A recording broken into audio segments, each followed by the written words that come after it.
What do you do when nothing else is left? I was a college graduate who, 2 years after collecting my certificate, was still unemployed. There was a gaping blank on my resume. Add to that the fact of all of my debt that was out of control. It is fair to say that I was a mess, and growing ever more desperate. So what was I going to do about this? How was I digging myself out of this hole? I was staying up all night, scrolling through the internet. Is there a point which the internet does end and sanity begins? I neither knew nor cared.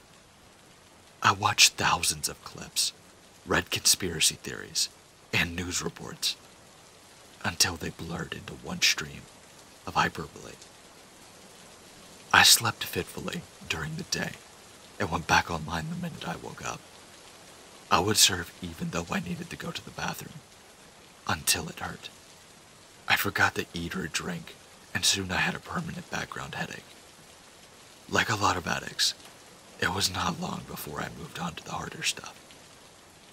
The deep web. I was sickened by a lot of what I saw, but still immersed myself more and more. When I stumbled across the site that changed my life, it looked fairly innocuous at first. There was a simple hero image of the outline of a human and a drop menu in the top right-hand side, accessed via 3 short lines.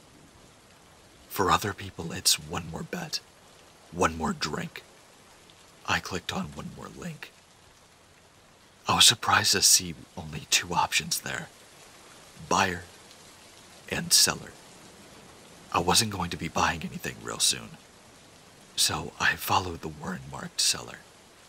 The submenu left me open-mouthed. It listed items that could be sold and gave the price the seller would receive. All I needed to do was add details for my preferred way to receive payment, then tick the box next to the item. The first item on the list was likeness. For the price shown, I could pay the last 2 months' rent that I was overdue on, and buy wine and pizza for every night of the week with what was left over. Now, I was not sure what they meant by likeness. Other items that I could sell on this website were more straightforward. Things like my social security number, date of birth, even my name. A lot of these seemed like a way to commit fraud for the buyers. All very dubious, but at least I thought they were paying to use these details rather than simply stealing them, as so often happened. Likeness seemed more ethereal though. I decided that it meant the right to use my image, a photograph of my face. I also decided I really wanted a beer and pizza, and to be able to tell my landlord to get off my back because I have the payment for the damn rent. I added my details for the money transfer and ticked the box next to likeness. Pressed submit. A transaction processing symbol turned into a transaction complete. A new box appeared giving me the option to comment. I typed, "Do you need me to send you a photograph?" thinking this would answer my question about what exactly I had just sold. A moment later, the reply came, "We already have it." I flashed back to some of the things that I had done in front of the computer screen, then decided I would rather not think about it.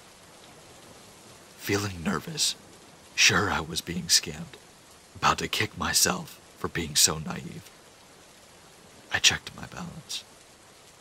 And what do you know? The money was in there.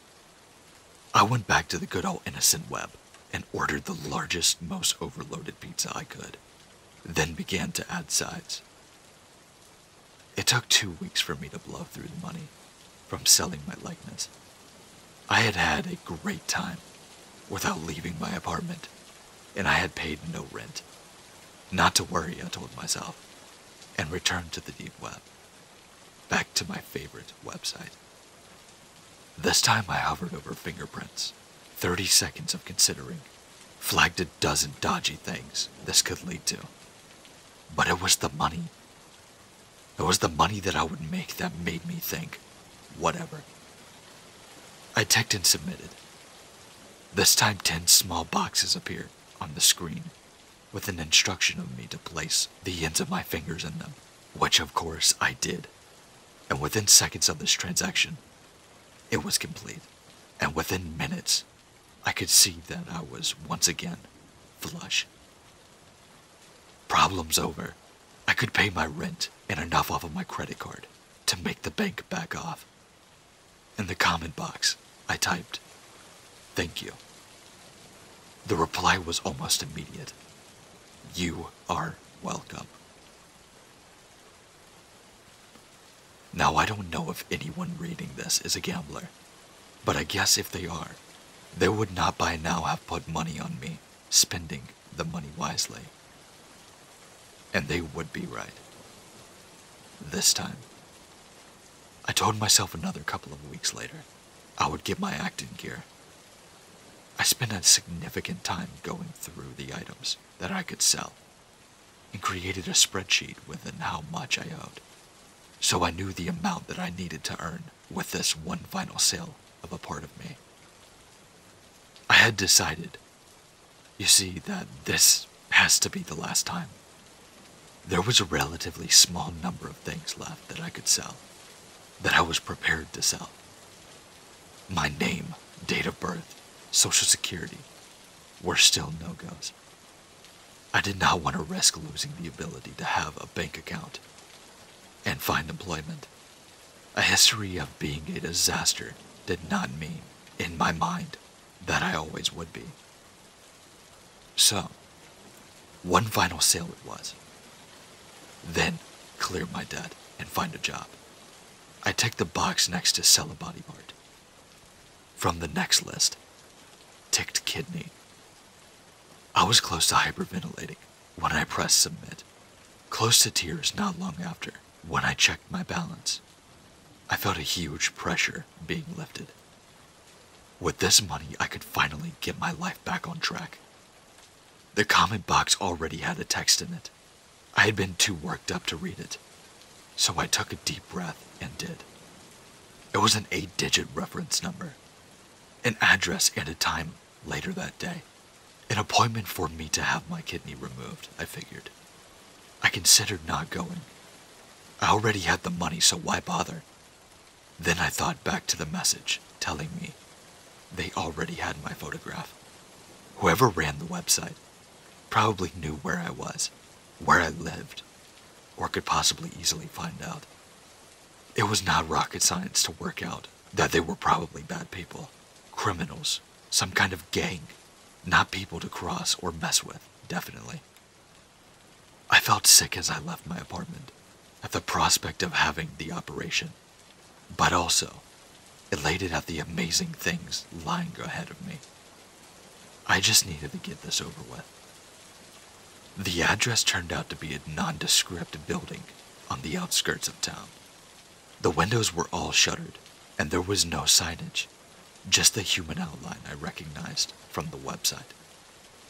A keypad was fixed into the wall next to the sturdy-looking door. Not sure what else to do. I entered the reference number that I was given. The door slid open with a sigh. My stomach was doing backflips. I stepped inside. I could hear the drone of an air conditioner, but still, suddenly felt very hot. Nerves, I told myself. Totally natural. I seemed to be in some kind of reception area, but it was deserted. Scratch that. A man appeared. He was wearing a white overall and mask and safety glasses. He may or may not have been smiling when he said, "Welcome. Let's get you prepared." I followed him along this long corridor. The walls were blank, whitewashed, and the smell of antiseptic was growing stronger. Eventually, he turned off into a small windowless room. I hesitated on that threshold. There was a raised table, fluorescent strips overhead, a stack of equipment next to this bed. Medical, I guessed, though I had no idea. "Please," the man said and gestured that I should come in. I smiled weakly and did. He gave me a rope to put on and turned to do something to the equipment while I got changed. I assured I needed to lie on the table, and when he looked around from whatever it was that he had been doing, he saw me and said, "Good." Made me feel like a dog rolling over and playing dead, but I kept this to myself. I did, though, have some questions, though. Is this safe?" I asked. "Perfectly," he replied without missing a beat. I wasn't sure. I felt hot to the point that where I thought I was going to faint. And the light overhead was flickering, making pain start to flower above my eyes. I'm not sure that I want to go ahead with this," I said. "There's nothing to be concerned about," he replied. And before I realized what was happening, he had nicked the skin of my neck with a needle.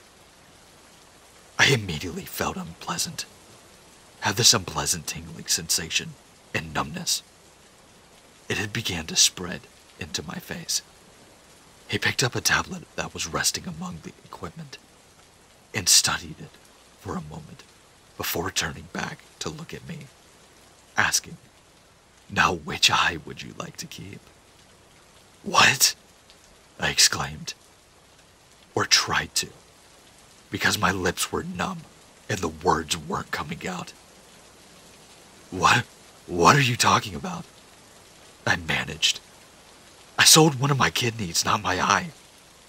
I did not wait for an answer. I was horrified and decided that I wanted to get out. I tried to sit up, but the numbness had spread to my spine and my arms. I was helpless to do anything but lie there and watch as he once more studied the tablet. No, he said in a quiet, relaxed voice. "The records show that you did agree to sell a body part, but did not specify which one." "I ticked kidney," I tried to say, but now my mouth would not move, and I could not feel my tongue. I could feel my heart beating faster and faster. Felt like I couldn't breathe. Cold sweat trickled down into my eyes, blurring my vision. I couldn't see. I couldn't feel. I wanted to scream, wanted to cry out in terror, but my jaw was locked. My limbs were useless. All I could do was watch as that scalpel came into view, and he lowered it slowly towards my left eye. "It will all be over very soon," he said, and then the blade came. A shadow over my eye, a darkness that was soon all I could see. That was then. This is now. I was writing this in an internet cafe. After trashing my laptop hard drive and ditching it, there's just me in here and the owner. I think he would like for me to leave, for the dirty looks that he keeps on giving me. But before I head off, I have one more thing to do. I have enough money to buy a coach ticket and go long ways away from here. Away from everything and everyone I have ever known. I have just logged onto the site and found what I am looking for in the seller menu. Name, date of birth, social security number. I tick sell on all three. Enter the details into the box that pops up. Pressed submit. And moments later, the money is in my account. I have been withdrawing as much cash I can daily, and after I go across the road to the ATM and withdraw the latest amount, I will snap my card in half and throw it away. This will be a fresh start. The past wiped clean, left behind. I'm going to stop writing now and go. It's time to log off for good and make my escape. Only, the screen has changed. The comment box has opened up, and the new message appeared. We like and follow you. I feel tears begin to flow from the eye they did not take.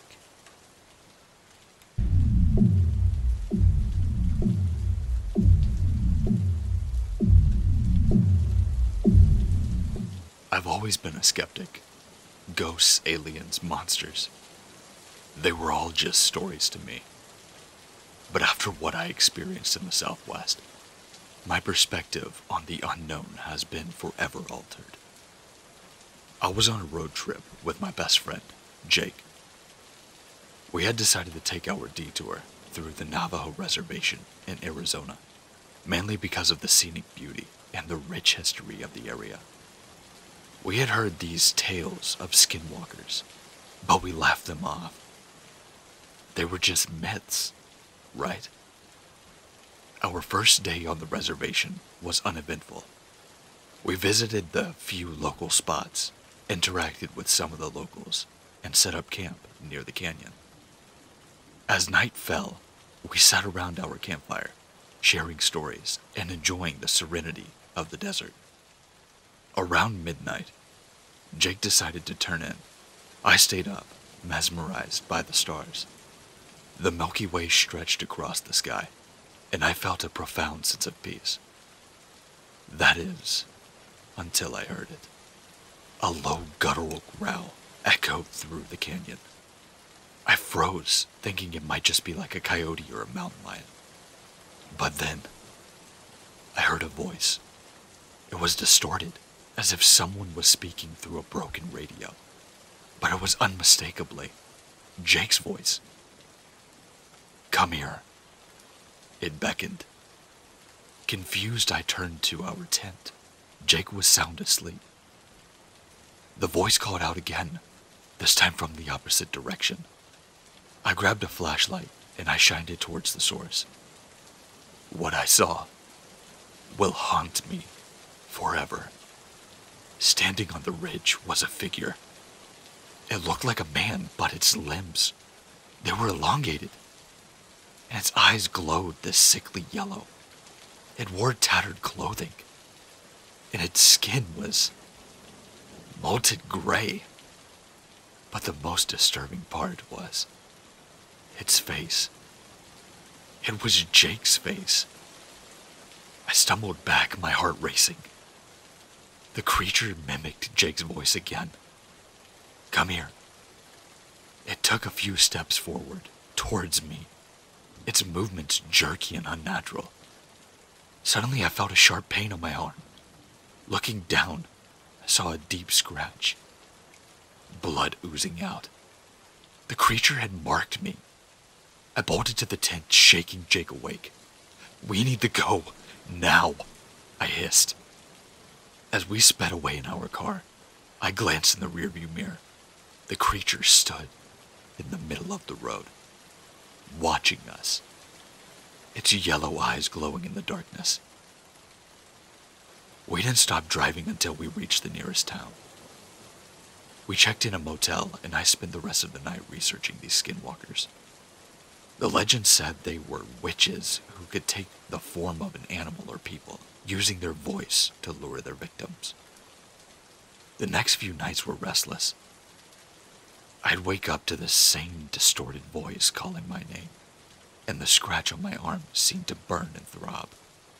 It was clear that this creature had not only marked me, but was now haunting me by my every move. Jake and I decided to consult some of the local Navajo elders. He told us that interacting with the skinwalker, I had inadvertently invited it to my life. The only way to rid myself of this torment was to confront it and perform a purification ritual. With heavy hearts, we returned to the reservation. The confrontation with the skinwalker was terrifying, but with the elder's guidance, we managed to complete this ritual. The haunting ceased, but the scars, both physical and emotional, remain. The Southwest is beautiful, but it holds secrets that are beyond comprehension. And I'll never step foot on that Navajo reservation again. To all of you reading this, please be careful when you adventure into unknown territories. Some legends are rooted in truth, and some nightmares are very, very real.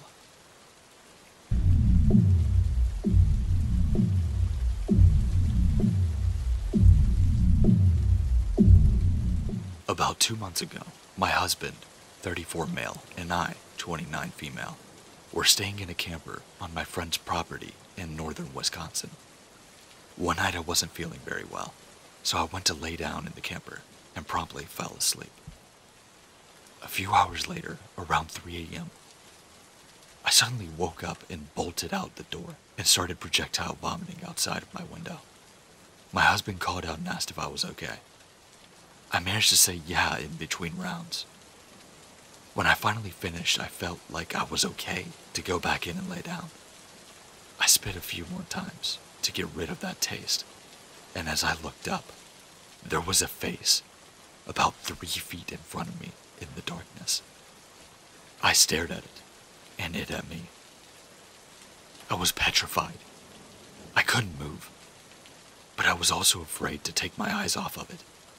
I slowly started moving my head up, down, side to side, and try to get a better angle or a closer look.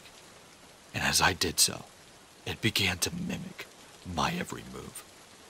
There we were, in the darkness of the forest, bobbing up, down, back, forth slowly, leaning closer and closer to one another as we tried to figure each other out. I stared straight into its cold, hollowed eyes. I couldn't look away in fear of what would happen if I did. It stared back at me, almost as if it didn't know what I was either. It was too dark to make out any features of the face, but the shape was a human face. But what I could see of the body from behind the truck, it just looked like it was hunched over and distorted. We stayed that way for what felt like forever, until I finally managed to call out, "Babe." "Yeah," my husband responded. "There's something out here," I said, only slightly raising my voice. "What?" he asked. I don't know. Some kind of animal? I'm not sure, but I'm afraid to move. It's just watching me," I whispered almost to myself. He opened the door of the camper and looked out into the darkness. "Where?" he asked, unable to see what I was seeing. "It's right in front of me, just watching," I told him, bewildered that he couldn't see it. He grabbed a flashlight and shined it in front of me, and it was gone. There was nothing there. I never even saw it leave. I kept its cold, dead gaze the entire time. How could it not be there? I'm still very confused by the interaction. I know it was there. I saw it. It wasn't a dream. And I know I'm not hallucinating. Can anybody tell me what they think this was? Edit. Just to respond to a few of the comments. I don't drink and I don't do drugs, so I was not under the influence. I don't remember all of the details because I couldn't see very well. But here's what I got. I couldn't tell how tall it was, because from what I could see, it looked hunched over and disfigured. I don't think it had any fur. It was pale in color, but once again it was dark, so I'm not sure what color it was. It had big, black, soulless eyes, like looking straight into a void.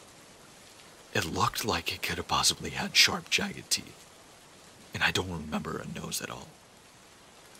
Hope this description helps. Maybe it wasn't a skinwalker, because I guess they don't leave Navajo land. But it was really scary. I should also mention that where I was, in the woods of Wisconsin, was not too far from the Hannahville Indian Reservation in Menominee County, MI. But again, not Navajo. So I'm not sure what it was.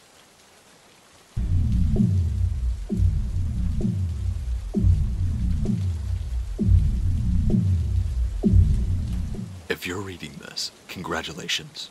I am probably dead, or worse. My name is Daniel, and I own quite a bit of land up in the Appalachian Mountains. It was left to me by my great-aunt.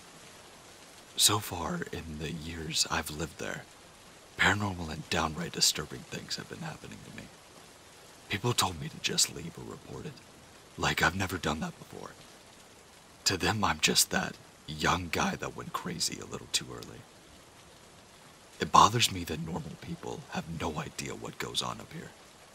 All alone. So my first encounter with them, I didn't know how to deal with them. Heck, I didn't even know what they were even called until recently. It's important, or at least it's important to me, that some of the tricks I've learned throughout these 3 years I've lived up here could be used for somebody else. My second, or maybe third time, I was stalked by a skinwalker. It felt like I was walking in circles. I had a trail cam with an SD card pretty deep in the woods, but when I tried to walk back to the cabin, I kept passing that camera. I was effectively walking in circles. This went on for hours. The sun was setting soon, and I was quite thirsty at the time, as I remember. I sat up against the tree my camera was mounted to and started softly crying. It was watching me, I guess waiting for me to fall dead. I hit myself in desperation a few times, trying to think.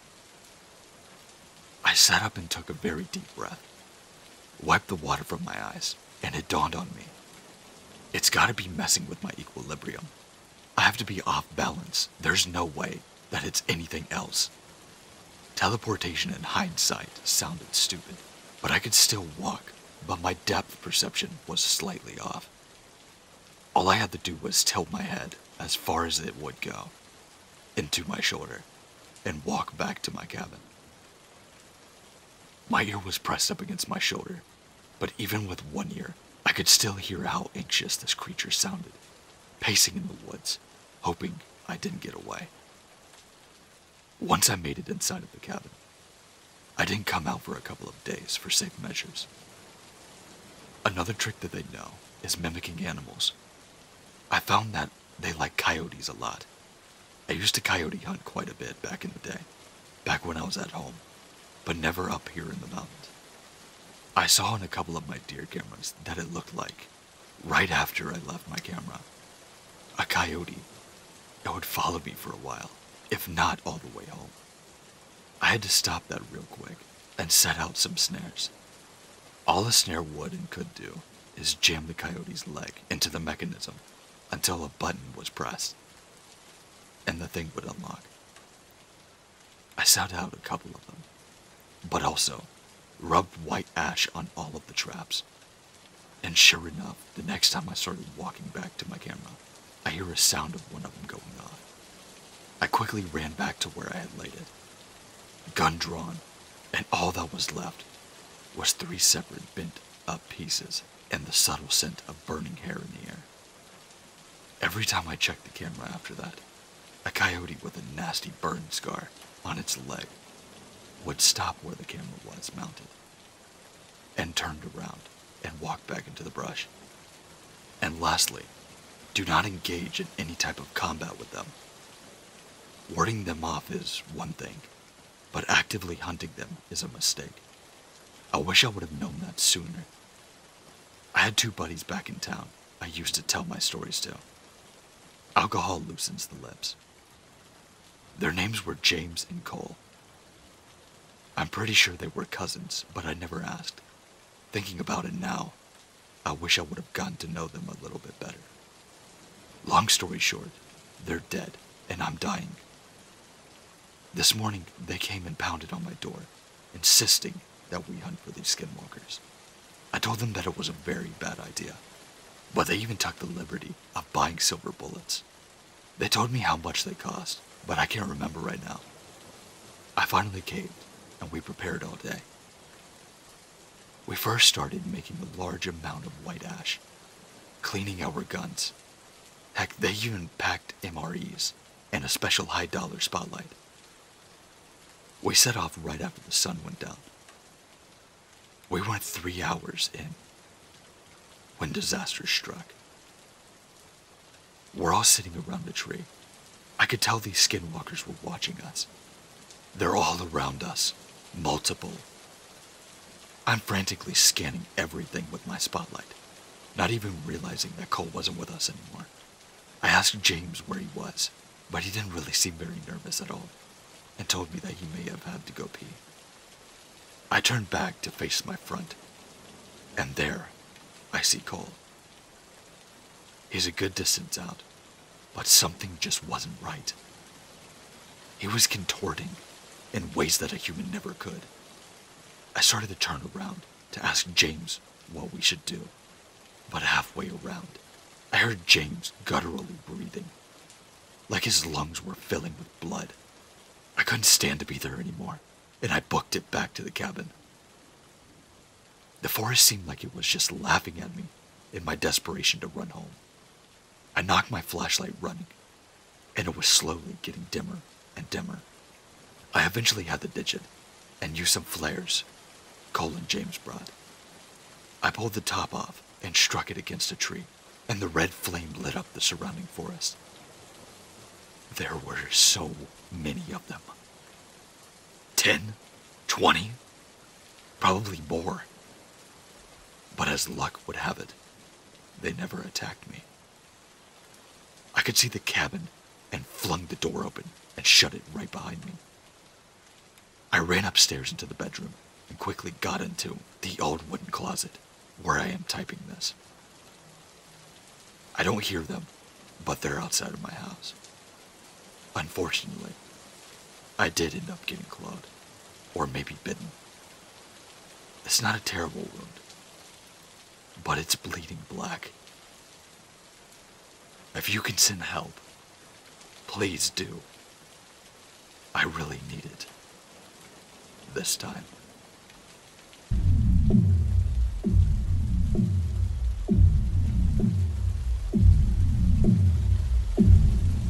Never again in my life would I ever touch a Ouija board or the like. So this is my first semester in college, and I'm living at home. I've always had a slight interest in the paranormal, but never really experienced anything significant. One day I decided to catch up with one of my friends from high school, one of my girlfriends. We'll call her Kara. Kara and I recently had a mutual friend die. Now, I'm not gonna lie, and I don't mean to speak ill of his life, but he did die doing a really stupid thing. He and his friends decided to go get drunk, and then they car surfed on top of the car one night. Unsurprisingly, he fell off and was killed instantly when he hit the ground. We weren't exactly close with Travis, but we had known him for at least since elementary school. So we found it fitting to attend his funeral and cut out his obituary from the paper to keep. Well, one night we had a crazy idea to perform a seance and try to get in touch with his deceased Travis. We honestly thought nothing of it. We didn't think anything would really happen. We were alone at night in the office/media room of my parents' house when we decided to do this. We did a little bit of a generic Google research and began. We decided to start with an elder relative of mine that had recently passed as well. Her name was Wida. I had an old quote of hers that she made herself, so we put it in the middle of a kind of altar with some white candles. We put a cup upside down in between us on a flat surface and placed our fingers lightly on the ridges. I mentioned simple things that I knew Ouida would honestly understand, and we occasionally felt the cup move in a circular pattern, but everything was very, very gentle. Once we ended our conversation with Ouida, we began to prepare for Travis's. We placed the obituary in the middle, as it was all that we had of his, placed our fingers on the cup, and began. Remember when I said Ouida's presence was very gentle? Yeah, well, not Travis's. We asked simple questions and gave instructions to Travis that moving the cup to the right meant yes, and to the left meant no. Are we the first to contact you? Yes. Do you remember us from school? Yes. Do you remember what you were doing when you died? No. We weren't entirely convinced until I decided to mention a name that I knew Kara did not know. The last name of the driver. Without warning Kara, I simply just said the name, Hollingsworth, and the cup moved in several circles to the right. Yes, yes, yes, yes, clearly. Whatever was speaking to us understood the significance of that name, because I knew for a fact Kara did not. Kara and I trust each other, and to this day firmly claim that neither one of us moved that cup ourselves. Something was moving that cup for sure. We were contacting something, somewhere, somehow. The cup wouldn't stop moving. Now, it wasn't wildly spinning throughout the room, like in a horror movie or anything, but it was definitely still moving, even lifting off of the ground as it circled from side to side.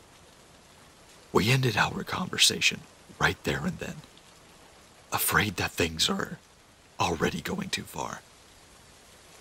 We blew out the candles like Google told us to do, and put the obituary and quilt away. Everything seemed to calm down, and we still had the rest of the night to talk about it amongst ourselves, which we did. Somehow we fell asleep. The next morning was surreal, but normal, until we noticed that that cutout paper of his obituary was nowhere to be found. Fast forward to 4 years later. That room is fucked up. That office media room we performed that seance in has never been the same, and it is not my imagination. Kara and I gradually lost touch as friends, but stayed connected through social media. We don't talk about what happened, or about the missing obituary. Obviously, this whole thing didn't really have much of an effect on Kara, as it did me. You see, my parents still live at the house, and I still have to interact with whatever that thing is. While I still have been living here, one of my very devout Christian friends would swear that she saw something with evil red eyes inside the closet on more than one occasion. Why she wouldn't just immediately wake me up, I'll never know. But she claims that she has constant struggles with demons in her life, especially at night. I can't go into that room without more distinct feelings I've ever felt that I'm being watched. That room is where we keep the family computer, and I often found myself being forced to enter to print out homework and such. The whole feel of the room is just miserable and dark. Whenever I'm home alone, I swear that it ventures out into the rest of the house. I can feel it. Whether it's nighttime or daytime, I feel the need to acknowledge its presence, even saying hello and goodbye, because it just feels so awkward not to. I've seen more shadows than I can remember in that house, and they all seem to run back to that one room. My mom would always think that I was yelling for her when I hadn't said a single word. I didn't believe her until one night I distinctly heard my name being called out. There was no mistaking it. I thought it was my mom, so I went to see what's up. if she needed me to help her bring in the groceries or something. I was greeted with confusion as the entire house was quiet. I was home alone. I can't be alone there anymore. It's too spooky. I've never talked to my parents about it. I'm afraid to tell them because they are super Christians and would be so pissed that we even did a seance. Not to mention the fact that they would never believe me. So why am I the only one that notices this presence? I've since moved out, but my parents have never seemed to have any of the same problems I did. To be clear, I now know that we did not talk to Ouida or Travis. We only talked to something acting like them. It knew Ouida was a kind elderly lady, and it knew that Travis died while drunk driving. It had all the ingredients it needed to trick the fuck out of two girls that had never done anything like this before. Luckily, I've never felt that presence anywhere else except for that house, so I know nothing has followed me. But still, we brought something into this world that night, and it's still there. Maybe it's waiting, or maybe it's comfortable where it is. Who knows? I've never told anyone this story, but I wanted to get it off my chest somehow. While it may not seem particularly spooky to read, imagine living through every day alone. I was pretty scared, and I still have no idea what exactly we did.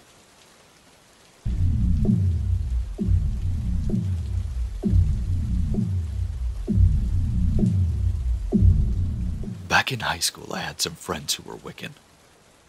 They told me some stories about them using Ouija boards, and I was intrigued. So after a couple of times using it, and being mildly entertained, a very interesting experience happened. Up to this point, the times I used to use it could be chalked up to an ideometer action. But this time, my Wiccan friends and I were in the back of our seats of another one of our friends' cars, with her in the driver's seat and another friend in the passenger, while we played it in the back seat. She asked it the usual questions. Is there anyone there? What's your name? How are you speaking with us right now? But then I wanted to ask the question, so I asked, can you prove that you're real? The board responded with, how? I asked, can you manipulate something in the real world besides just this blanket? Then the board kept repeating itself, saying, bright side, over and over and over again. That's all it would say. Bright side, bright side, bright side. The girl and I were just very confused. I kept looking out of the car window, looking at different lights, looking to see if any of them were flickering or just acting odd. After about 20 minutes of the board repeating itself, and us two looking around for whatever it was talking about, the girl in the driver's seat spoke up and said to look at their air freshener hanging from their rearview mirror. When I looked up at it, it was spinning very intensely, almost to the point it had no room to spin. Then it would go the other way, and again, it would be twisting itself, almost all the way before going back again. I had no idea how long it had been doing that, but it was interesting at the least. What made it even more interesting was that on the air freshener, it had the phrase, look on the bright side. After realizing what was going on, we quickly said goodbye, and we went our separate ways. I continued to play the game with her younger brother. Nothing that convincing ever happened again, and eventually every time him and I would play, after asking for their names, the board would always only respond with, Zozo.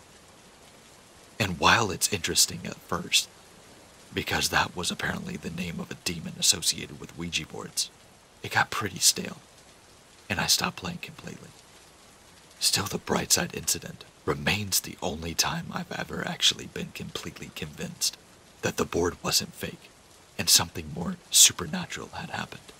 Plus, I've had a couple of other experiences that have happened to me that I can't explain that made me want to completely stop associating myself with the boards because of how scary it had gotten. And they almost made me feel crazy when I would tell the others about them. If this gets some views, and you're interested in hearing some more, let me know. I only have 2 other experiences I can vividly remember at the moment. One time involving the most terrifying sound I've ever heard in my life. And another when I was laying in the bed watching YouTube.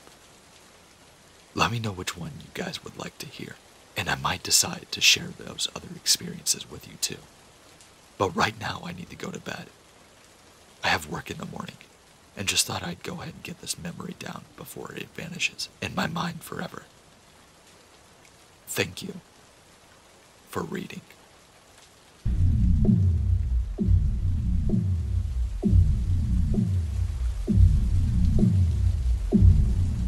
I saw someone else write a Ouija board story, and it reminded me of one of my own, and thought I would share it.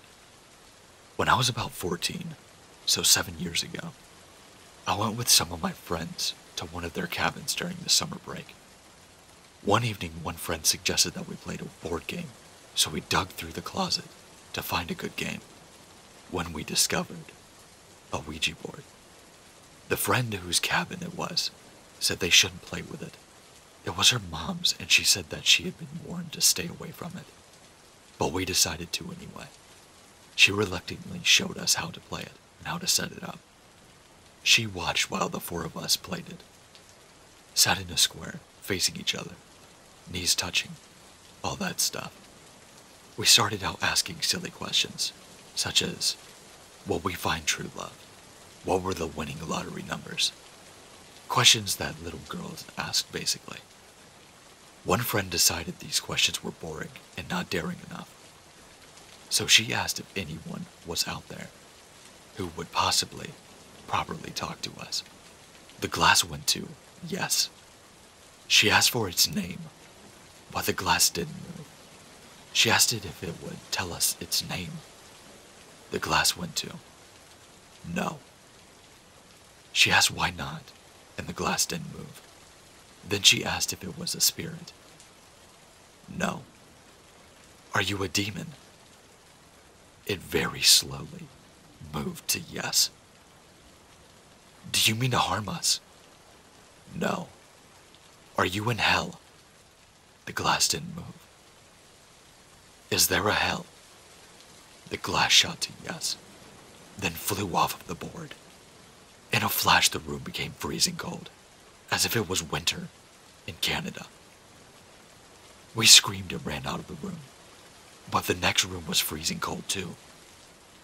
We ran through the house to the outside. We had to go through the kitchen and the living room, and both of the rooms were freezing cold. Once we were outside, it was still as hot as it had been before we went inside. We were still freezing, but slowly warmed up. We just sat outside until the mom got back from visiting her friend. We tried to tell her what had happened, but she wouldn't listen and started into the house. She put one foot in the house, then screamed and came back outside yelling at us. What did you do?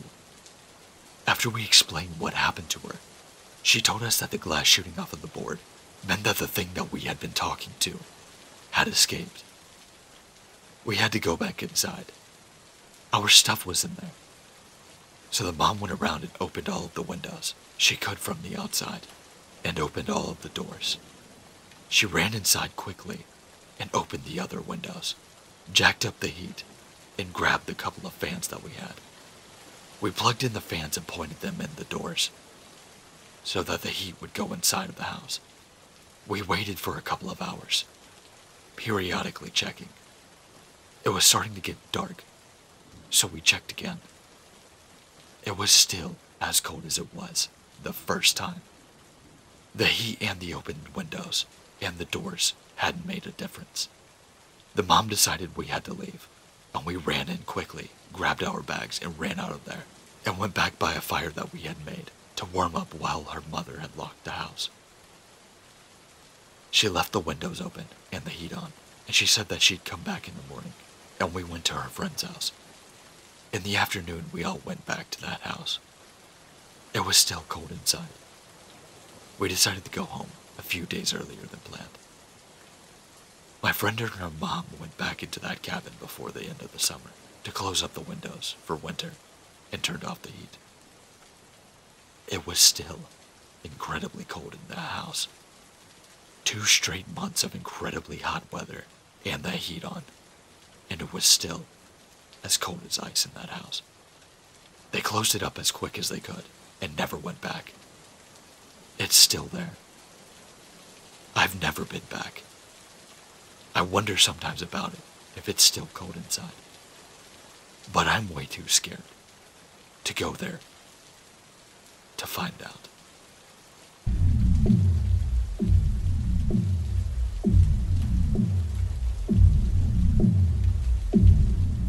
I, 25 male, am into urbex. It's something I often do alone, and during the day, typically early dawn, and this story reaffirmed that decision for me. So, one night I was out drinking with some buddies, and my hobby came up later in the night. The place we were at was starting to die down, so they asked me if there were any cool nearby places that we could go to.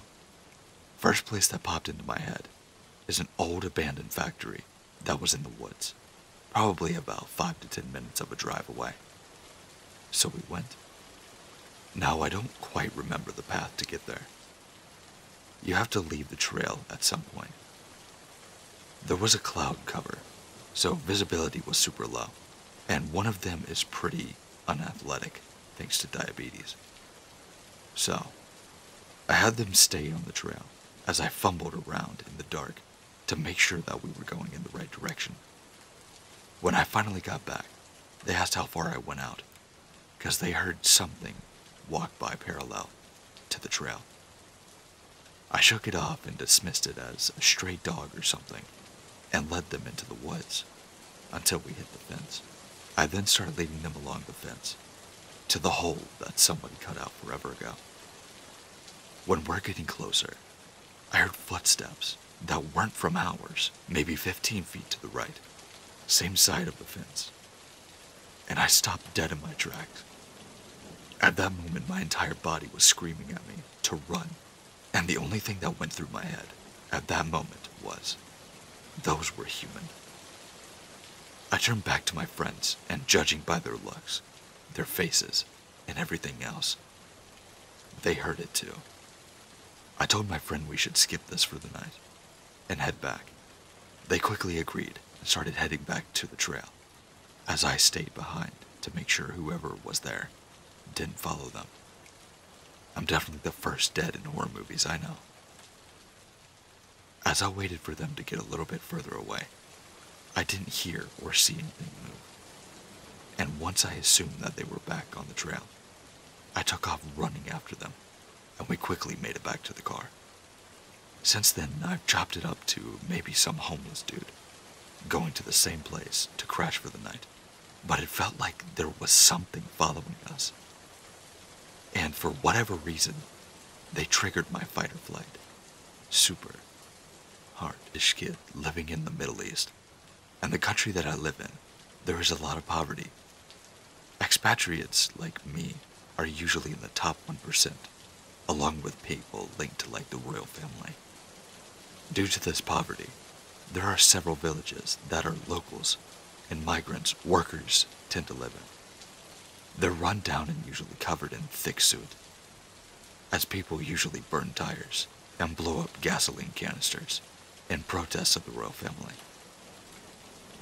Now, I can't give you my location, as I'd be thrown out of my country, and I'd rather stay here, to be honest, as it's a lot cheaper to live here instead of UK. And the private education is really good. But that's not the point. So, I decided on a Thursday night to go exploring in an abandoned village that was left in around 2012 due to the civil unrest. Big mistake. I stupidly thought that it would be okay to go alone, because despite protests, crime rates are low. But I did take a kitchen knife just to at least feel safe. a torch, and a few cans of Coke, because food. I knew my parents would disapprove of my plan, so I told them that I was just walking to a friend's house. They lived about 5 minutes away, and set out at 8 p.m. When I got into this village, I instantly got chills, as I saw smashed windows and gas canisters that should have already blown up 5 years prior. Out of pure stupidity, I kicked one of the gas cans and scared the crap out of myself when it started to hiss. It was when I started exploring these houses that I was beginning to really feel and realize the severity of my mistake. As I forced the flimsy lock on a house door to find a smell that seemed to be rotting, it was disgusting. I couldn't take the smell, and I went to another house, and another, and another. They all had this awful smell. I hadn't found anything of interest, and didn't want to leave knowing I hadn't accomplished anything. So I covered my nose with a shirt to at least try to keep the smell away from me, and headed into one of the houses. When I checked the kitchen to see if there was a smell of like old food or something, there was nothing there. Nothing in the fridge or on the table. In the bathrooms there was just an old can of deodorant and some toilet paper. But as I headed upstairs, I found something that is forever burned in my mind. In each and every one of these rooms upstairs, there were at least 2 mummified corpses that had almost a yellow tinge from rot and decay. They had been there for a while. Then it struck me. Someone had used the fact that nobody had been here in over 5 years as their advantage. It was the perfect place to hide a body.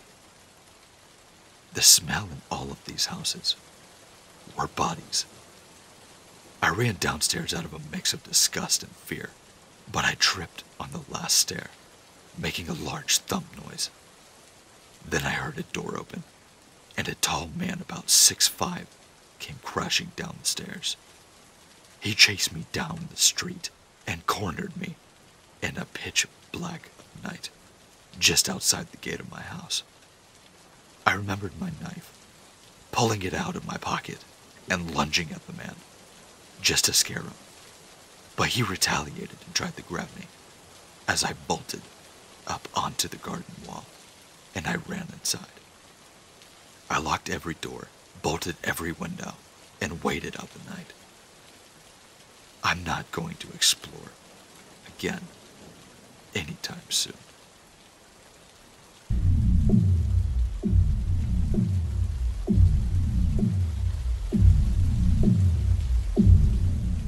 The area I'm going to talk about is located somewhere in the Alabama, Tennessee, or Georgia area. I can't fully recall all of the details because of the events that took place after my incident. A buddy of mine, whom I'll call Rick to protect his family, and I loved urban exploring and would take our vacation to random locations to just go and explore forgotten and abandoned locations, just for fun. For those unfamiliar with the urban exploring, or urbex, it's like caving, but you're actually going to a man-made location that were either hit by a disaster, locations that just went bankrupt, or whatever the case may be. I'll stick with Alabama for the sake of telling the story. Rick and I booked our first urbex trip for the year back in 2006. We were excited to get going, since it had been the longest time we had waited before going to another adventure. When the date finally rolled around, we were both up and ready at 4 a.m. from excitement. Before we knew it, we were to our destination, only to be met with heartbreak. Apparently the information we had gotten from some of the local urbex forums was outdated, and the once abandoned iron casting foundry we were going to explore was littered with construction crews that were busy clearing the site. Almost like something that you would expect to see in a movie. because it was just the perfect, most inopportune time for us to arrive. We still got out and asked around, but it turned out that the crews had been going for almost a month on demoing the area to make way for a residential area to come in. Needless to say, my buddy and I were heartbroken and had tons of time on our hands, since this was expected to be a full week-long vacation. After much deliberation, we called and canceled our hotel at the last minute and decided to drive around the state in hopes to stumble upon some prime exploration area. We avoided the main roads and stuck mostly to the back roads while enjoying the mountainous views. It was on top of a winding road where we saw it.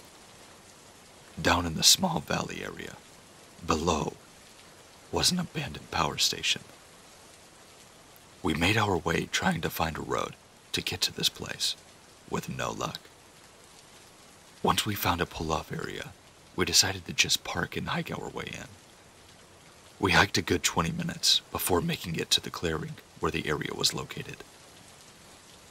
The entire area was blocked off by a chain-link fence. Rick first noticed that while the area inside of the fence looked abandoned for years. The fence itself looked brand new, with no entry signs everywhere and topped with barbed wire to keep people from climbing. We assumed it had just been recently blocked off to keep the kids from wandering in and getting hurt. We walked almost completely around the complex, another 45 minutes, until we stumbled upon the smallest opening beneath the fence that was similar to dogs digging under a fence. We passed through the fence and started exploring. We noticed the abundance of cameras, but thought nothing of it since we assumed that they were no longer functioning. We began to look around at all of these buildings and machines, but the strangest thing was, none of these buildings looked like they ever had anything in them, despite appearing like they were hundreds of years old on the outside. We ventured into the tunnel, and we had found what looked like would be promising. Inside the tunnel were probably dozens of doors and different hallways that looked like some type of big maze. Rick and I jokingly called it the labyrinth. Venturing around with our headlamps for almost an hour down there, we finally stumbled upon a concrete wall with a big orange door. This is the part where it becomes slightly confusing. While I was trying to find a way into the door, Rick caught a glimpse of someone walking with a flashlight. We thought it was another Urbex group. We had never happened upon another Urbex group during our adventures, and Rick was excited to go meet them. He mentioned that he would be right back, and dropped his pack beside me as I struggled with the door.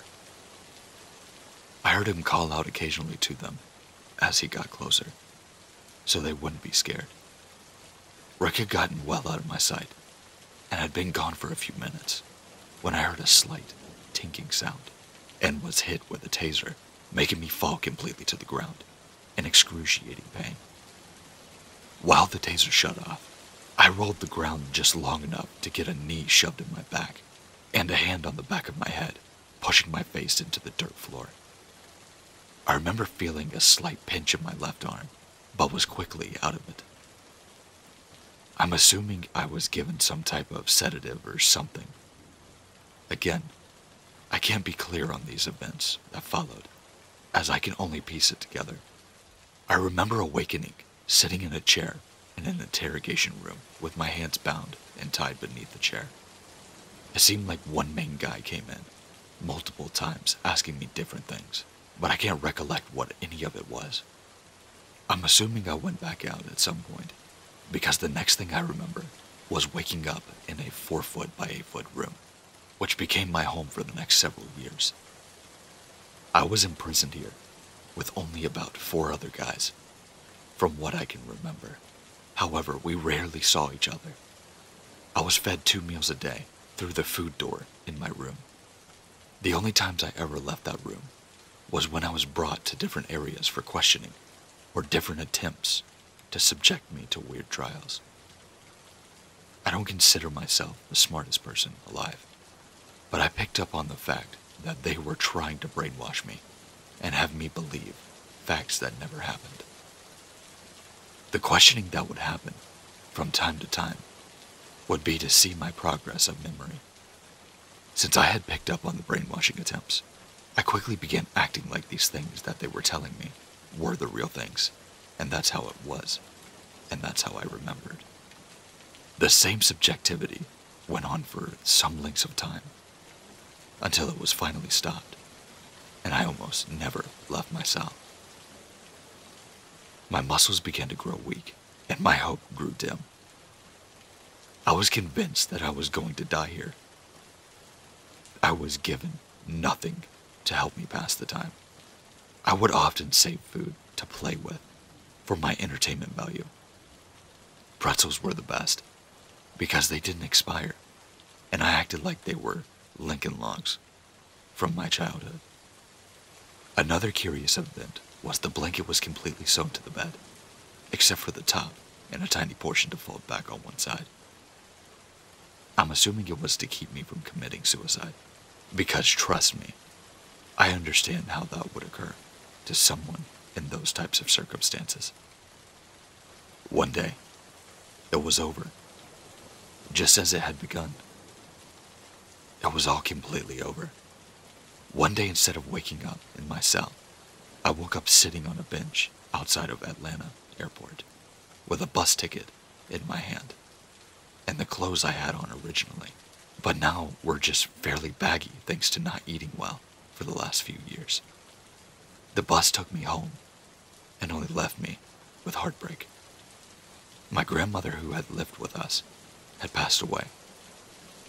Fortunately, a neighbor that knew her knew where she was buried, and I was able to visit her. I went to my sister's house to get some comfort and to be reunited, but she had moved out years ago according to the current homeowner. I've searched for my sister for a couple of years now, but never been fortunate to find her. Lastly, I went to Rick's house. Rick's son Jason answered the door when I went there. Unfortunately, Rick, he had never returned home. Rick's wife had apparently gone crazy and had just been committed to a full-time nursing home, or a complete ward, I'm unsure. Jason was very reluctant to talk to me because he was only 7 when his dad left. Jason was now 19 and had saved up enough money to buy the house that he grew up in. Unfortunately, Jason didn't really remember me at all. He wouldn't tell me where his mother was and called me a liar and slammed the door in my face when I talked to him about his dad. I've mostly wandered around for the last couple of years, just looking for a place to call home. I frequent coffee shops, just to use the internet and search for my sister, or post this. But I've never found comfort, and never returned to my friendly, joyful personality.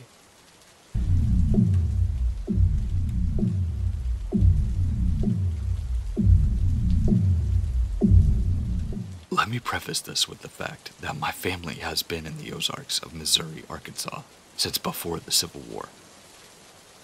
It is a weird and wonderful place with a lot of characters living in it. We're very rarely scared running through these woods, but it is probably due to the fact that we know these weird woods and the oddballs who live in it. Our version of Missing 411 is some yahoo getting drunk off of green whiskey and passing out under a tree.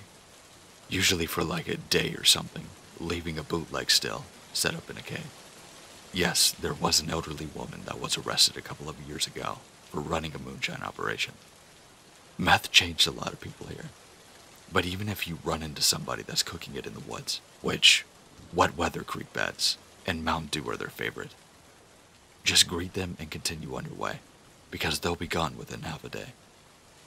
In the early 80s, my brother, Steve, age 16, went to northern Missouri, the Flatlands, with his best friend, Mike, to visit his relatives, who were also farmers. We grew up to be rather independent, driving a car by age 12, was kind of the status among country kids. So aside from being required to go to church, we were pretty much allowed to do whatever we really wanted to. And it sounded like it was no different over there with them. They had a lot of fun, goofing around, and had great stories when they came back. Told me what they did. But one story sticks out in my mind. One late night, they were in my brother's old hot rod Mustang, driving down a long stretch of narrow dirt road on a farm country. We live in the Rocky Hills. When the road became a very tight one-way, with the fence line so overgrown that the trees were a canopy over the road. It can be kind of odd to see some of those overgrown roads in that area, because fertile flatlands are precious commodities. He said they were creeping along because they didn't want to run into a dead end and tear up the car. Headlights were definitely not the same as now, and something just seemed funky. Along the lane, they passed a drive with chained-up wire hog panels as a gate. In the moonlight, they could see an old two-story farmhouse that had collapsed in on itself, with a traditional big barn beside it, looking like it was going to do the same thing at any time. There wasn't a pole light or anything like that most people have around, only the moonlight. They continued on as the road seemed to get even more overgrown, talking about whether they should attempt to back up about half a mile to that farmer's driveway and turn around. Finally, they could see ahead a little bit, that the road opened up a little bit to some sort of clearing, and as they pulled into it, the road suddenly ended at an old iron gate with a makeshift sign reading cemetery. They were at a graveyard. By this time, they had spooked themselves out. They were somewhat lost and had just creeped down some overgrown road to end up in a graveyard in the middle of the night. Steve managed to turn the car around to head back, going a little more quickly than before. As they started nearing the driveway to that rundown farm, they could just make out something very tall and glowing white in the driveway of that old place. As the headlights hit the drive in the apparition, they realized it was a ghostly white, giant old man, around 6'4", standing by the side of the road, wearing only pants and no shoes, just calmly waving at them. Still nary a light, but the moon. They hightailed it out of there, and both could have cared less if he scratched up his car. He told us that over 30 years ago, and I've never forgotten it.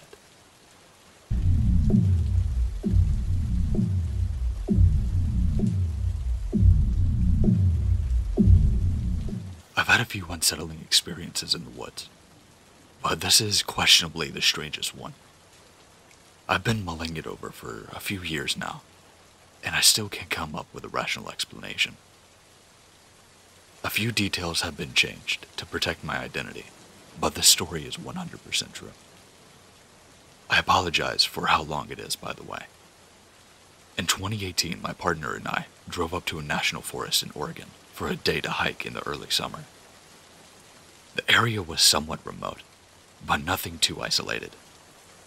Hiking is huge in the Pacific Northwest, so there are plenty of people that are on these trails at any given time, especially during the peak season. Because of this, we chose a less popular trail in the hopes that we would be getting some alone time. It was approximately a 6-mile out and back. It's a moderate difficulty of a hike, with a waterfall at the end. It followed a river and didn't intersect with any other trails. Simple enough, right? We were both experienced hikers in a good physical condition, so we had no reason to think that we needed anything but day packs, with a couple of liters of water and sandwiches. Getting back before dark should have been a piece of cake. We set out sometime after noon. At first we took it slow and meandered around the riverbank for a few minutes. I found a cool-looking animal bone, and we mused over what it might be. It was clearly a vertebrae from a large mammal, so we guessed it might have been just maybe a deer bone. Because I'm a little morbid, and I collect strange things of nature. I put it in my backpack. That might not have been anything to do with what happened next, but I feel like I should mention it, since it was out of the ordinary. The hike to the waterfall was beautiful. We passed a few other people that were on their way back to the trailhead, but for the most part, we had the entire place to ourselves. We stopped a few times to look at the wildlife, or to just take some photos of flowers. I was tracking our progress on my Fitbit, so I always knew how many miles we traveled, and how much time we had before sunset. We reached the waterfall at about 3.2 miles, which matched with what the map said. I paused my watch and we settled at a large boulder to rest and eat our lunch. Another young couple was there with their dog. We said hello and then minded our own business. Here's where everything went wrong. As we packed up our stuff, prepared to leave, my partner, Michael, slipped off of a boulder and twisted his ankle badly. The other couple heard his surprised scream as he splashed into the water, so they rushed over to help. The three of us hauled him back to the dry land and assessed his injury. None of us were doctors, but we thought that it was just a sprain. The swelling had already begun, and Michael said that his pain was serious. He could barely stand. Upon realizing this, the male half of the other couple started backing away and seemed anxious to leave. I asked him if he could go get help, but he didn't respond. Neither did his wife. They both just turned around and started booking it out of the trail with their dog trotting behind them. I called out to them in frustration, but they didn't look back. Needless to say, we didn't have cell service that deep in the woods, so we couldn't contact anyone else. We had to hike back. "It'll be okay," I said to Michael. "It's only 3 miles. You can do this."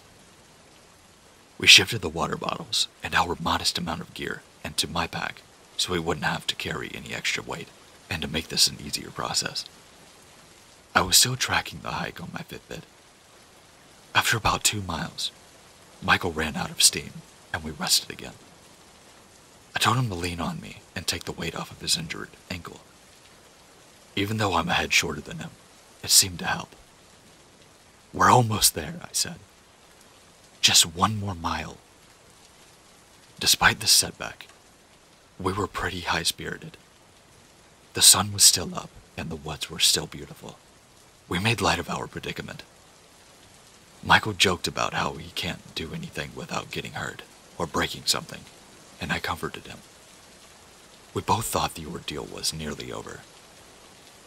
Eventually, I realized we'd been walking longer than expected. I assumed it only felt that way because we were moving at such a slow pace. But when I checked my watch and saw that we'd gone further than a mile, I started to worry. We were at 6.6 miles total. That meant we had walked back and must have made a mistake at some point. Maybe I hadn't started the tracker until we had already traveled a ways at the beginning. Regardless, the parking lot had to be around this next curve in the trail. But it wasn't. We went another half mile or so before stopping and assessing the situation.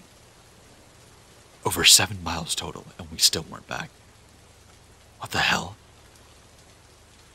I checked the map of our hike on the Fitbit and saw that there weren't any gaps. It was a straight line from beginning to end, with the line doubled back on itself, indicating that we were on the same route. But where was the trailhead? We talked it over and concluded that it had to be a glitch. Michael was adamant that we hadn't passed the trailhead, and we couldn't have taken a wrong turn, because there were no other trails. Plus, the scenery was all familiar. We saw things we remembered passing by on our way through to the waterfall. It was definitely the same trail, and well maintained too. A big, wide dirt track that followed the river and didn't veer off into the undergrowth. Losing the trail was impossible. At that point, we started to feel demoralized. But what could we do except for keep going? Our phone still didn't have service. Michael was in a lot of pain and struggling to put weight on his sprained ankle. It was twice the size of his other ankle. He was sweating and I was sweating. The whole situation started to feel like a nightmare. When we went another mile and still didn't reach the trailhead, we panicked. Night falls quickly in the forest, and we had a little bit of daylight left. We were almost out of water and had no rain gear or other food, and the only flashlights that we had were the ones on our phones. Of course, we cursed ourselves for not being more supplied, but we were only supposed to be out there for a few hours. It was just a short day hike, and we had no idea how it could have gone so wrong. Out of desperation, I yelled for help. We'd seen no people since that strange couple had abandoned us near the waterfall, but I was sure that we had to be close to the parking lot. That didn't mean that there was anyone there, but we were both so freaked out. I was willing to make a fool of myself if it meant rescue. To our dismay, nobody answered. We were alone. In an attempt to get a grip, we reasoned that we had maybe really passed the trailhead that we started at. Maybe we were so focused on keeping Michael off of his bad foot that we'd simply missed it, and were hiking towards another trailhead. We were pretty sure that wasn't the case, though, even though we couldn't be certain. It seemed like the landscape had changed. We no longer recognized any of the landmarks, except for this river, and that seemed to support the theory that we'd gone too far. We knew we weren't walking in circles. That wasn't possible. Should we turn back? We mulled that over for a few minutes. If we were wrong, backtracking would guarantee spending the night in the woods. Michael couldn't deal with that ankle forever. We decided to press onward. I'm not crazy, right? I asked. That initial hike was only 3 miles. We went 3 miles to the waterfall.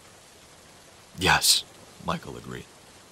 The entire hike was only supposed to be a little bit over 6 miles out and back. We've walked a lot farther than that. We should have gotten back a long time ago. I don't understand what's happening. When night fell, we picked up the pace. Michael stopped leaning on me and limped down the trail as fast as he could. He later said that the adrenaline dulled the pain and gave him motivation to continue.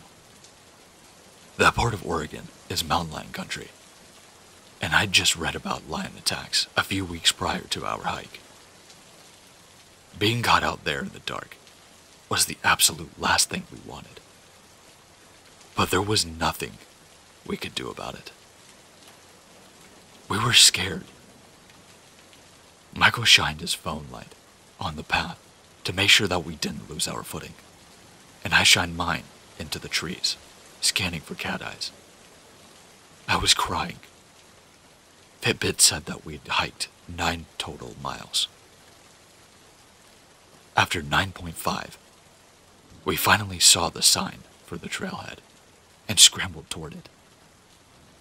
Relief didn't completely wash over me, because I expected we'd have to hitchhike to where we started, or trudge along the side of the road for a few miles. There was simply no way this could have been the trailhead. It was 3 miles past what it should have been. As we climbed the short set of steps to the parking lot, sweaty, thirsty, exhausted, and completely unnerved, I hoped to see the car. My prayers were answered, but it was my car. We were at the same trailhead. For a moment, Michael and I were in shock, to be honest.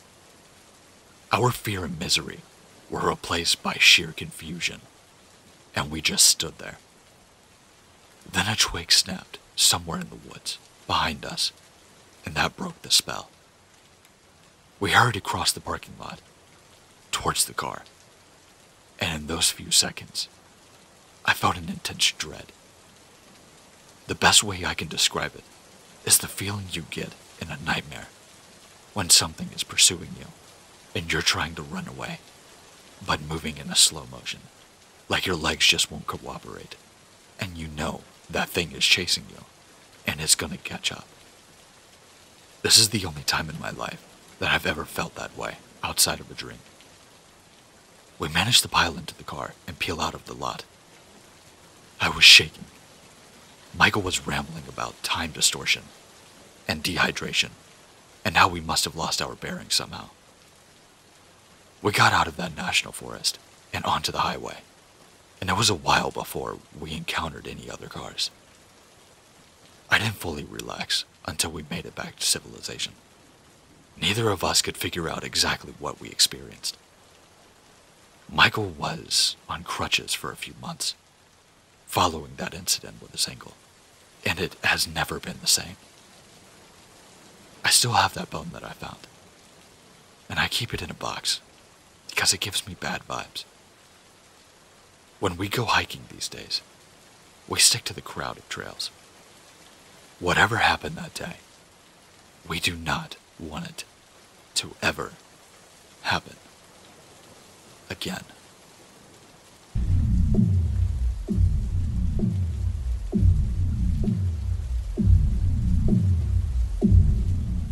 I should write a book about my paramedic days. I posted this in a different Reddit and had quite the response. Thought I'd share it here as well. Retired paramedic here had a call on a very desolate stretch of road for a car sitting in the middle of the road, covered in blood. Of course, it also happened to be 2 a.m., just like every other horror story. We arrived on scene to find this new Camaro sitting in the middle of the road that had obviously been in an accident. The problem is, there was absolutely nothing else around the car. No persons, no other vehicles, nothing. Part of my job then was a tactical paramedic for our sheriff's department. Sounds all exciting and high speed, low drag. No, not as a medic. I got paid to wait for stuff to happen and sit in the rear with my gear. This being said, my paramedic partner and I both had pistols in the ambulance. As we started to approach this Camaro, my partner is shining the light around when he says really low, hushed and rushed, "Back, back, back, back. Now, now, now." He says, I shine my light in the car, and there were intestines wrapped around the gear shifter, and the lungs in the back seat. So we kind of freaked out, called dispatch, let them know what's happening, and we were in the process of getting out of there, till the cop showed up, when we see a figure appear walking down the road towards us.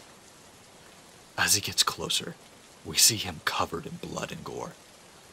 We both throw on our tactical vests, helmets, and snatch our pistols, as I sound like a frightened Home Alone 9-year-old on the radio to dispatch. We approach and start screaming at him to get on the ground, which he does. After everyone's heart rate is below 200 beats per minute, we start walking to the figure. We start talking and figure out what happened. The guy had purchased a new Camaro and drove it to a desolate stretch of road to open it up. He said 1 minute he is shifting gears, and the next thing he knows is the car is all over the road, and his mouth was full of blood, and it seemed like an explosion had gone off. I start looking his injuries over, and can't really see anything major, and ask him about the passenger in his car. He says, "What passenger?" My partner says that there's a lung in your back seat. Dude goes straight into a mental overload and can't come up with anything. So I'm thinking he's hurt. Get him to the ambulance. Police are about 5 minutes away. We potentially have another victim out here. I have to go look by myself. I walk through the crash scene, look into the car, and sure enough, intestines were wrapped around that gear shifter. A lung in the back seat. Looks like part of a liver. Looks like a hand grenade went off inside of this car. I walk around the other side and see faint blood smear and stains on the road. Walk to it. See something else further down the road. I finally see something on the side of the road and run up to it Honestly, completely freaked out and scared to the death about the body I was about to see. And this dude had hit a deer. A fucking deer. What happened was, when he was winding out this car, state police estimated him going over at least 100 miles per hour. A deer jumped out in front of his car, the pathway, and hit the top corner of the windshield with its stomach. When the windshield crashed, it created a negative vacuum into the car, sucking almost all of the deer's organs out and into the car and over him. I had the fire department decontaminate him, wrapped him in some blankets, and took him to the hospital. For many, many years after this, my wonderful 911 dispatchers happily played the recording for anyone who wished to hear it. So yeah, here's my very messed up story. Hope you enjoy.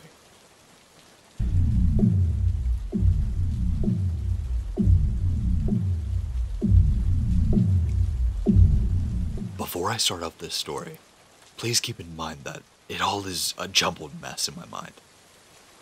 I've tried to forget about it over and over, and it's just this memory in the back of my head.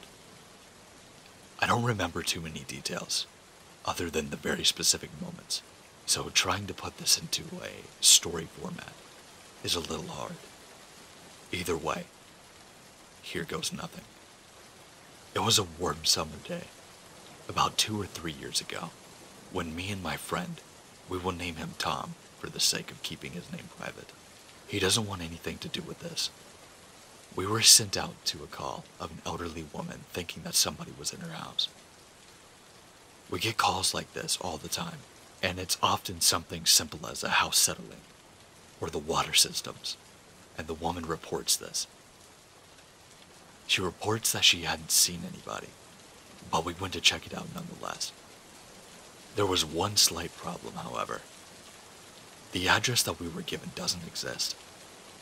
I asked the operator to repeat the address after hearing it the first time, and she told me that the woman had specifically stated that address. Again, this stuff happens all the time with people because they forget their own address, or in a panic they say the wrong thing on the phone. Tom and I were told, just go to the next closest address and look for a little pink house, because that's how the elderly woman described it. Tom and I considered the possibility of it being a prank call and decided that it probably was. We should track down this call and talk to this kid's parents if it really is. As we got close to this given address, to our surprise, there was a little pink house. A 2-story house, to be exact. It was something straight out of a 50s movie, with the white picket fence in the front, a little rocking chair on the front porch, and a mini garden hanging from the awning. But it wasn't what we expected when we were told to look for the pink house. It was Asian. The paint looked like it was being washed off by hard weather over many years to where the light brown of the wood was shown through. It was chipping off in so many places, and the walls were in so much despair. It looked like it was going to topple over at any second. Tom and I got quickly out of the car, spending probably a little bit too long looking at the house, and walked up to the door to knock. As my knuckles hit against the wood, it creaked open. It was already unlocked and open. I called out into the house as to not alarm this woman with a simple, "This is the police. Come out with your arms up." This was also to get any possible house invaders out in the open. Something wasn't right, though. There was an indescribable feeling as soon as we stepped foot inside that house. Almost as if we were walking into a party without knowing anyone there. As if we just didn't belong. The inside of the house was exactly how you would expect after seeing the outside. It was a scene straight out of the 50s, but it was all so much with despair. Like all of the furniture and the paintings had been left to rot and fall apart with the house. The light didn't work, so we brought our flashlights and walked around to investigate. Tom searched the ground floor and I decided to go upstairs. This is truly when something felt really, really wrong. With each step of the stairs, felt heavier and heavier to climb, as if the whole house was leaning against me. Each step creaked its little tune, and the walls seemed to bend and arch over my head as I got closer and closer to the top of the stairs. I was sweating and my vision was fading, and as soon as it had all started, it stopped when I reached the top. It felt like I had walked multiple miles to get up the staircase, and at this point I was heavying and leaning against the top of the rail. The top floor was very simple and was only one room. The stairs led up to a landing, which curved to the right to a little hallway with a single room. I will never forget what I saw in there. As I walked down this hallway, still catching my breath, I slowly walked towards the room and turned into the doorway. Standing in the middle of the room was nothing. And I truly mean nothing. It was a void. That nothing turned to me, and the saying, "Stare into the abyss long enough, and the abyss will stare into you," was giving a whole new meaning. It didn't look at me. It looked through me. And suddenly I didn't feel right. For a moment I didn't feel like I was supposed to exist. That this house was right and I was wrong. For a brief, very brief moment, I felt like walking into that nothing. That was until Tom grabbed me and pulled me out of that room. He shut the door as fast as possible, and I looked at him, and he gave me a look I could only recognize as, I saw it too. Nothing phases me. After all of this work that I've done and all of the calls I've been on, there is never a surprise. But that terrified both of us. We got back into the car and reported back to the station, asking backup in case of an emergency. But the next second we looked out the window, the house was gone. It was as if it had never existed. The others arrived to the scene and looked at us, as if we each had 3 eyes. It became a running joke at the office, each and every time we got a call. But it was soon forgotten by everyone but Tom and I.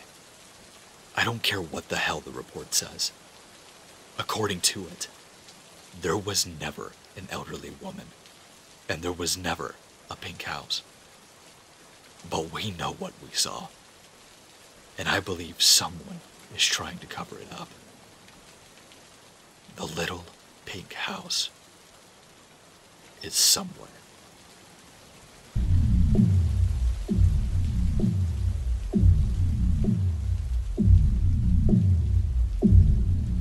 We are your first responders.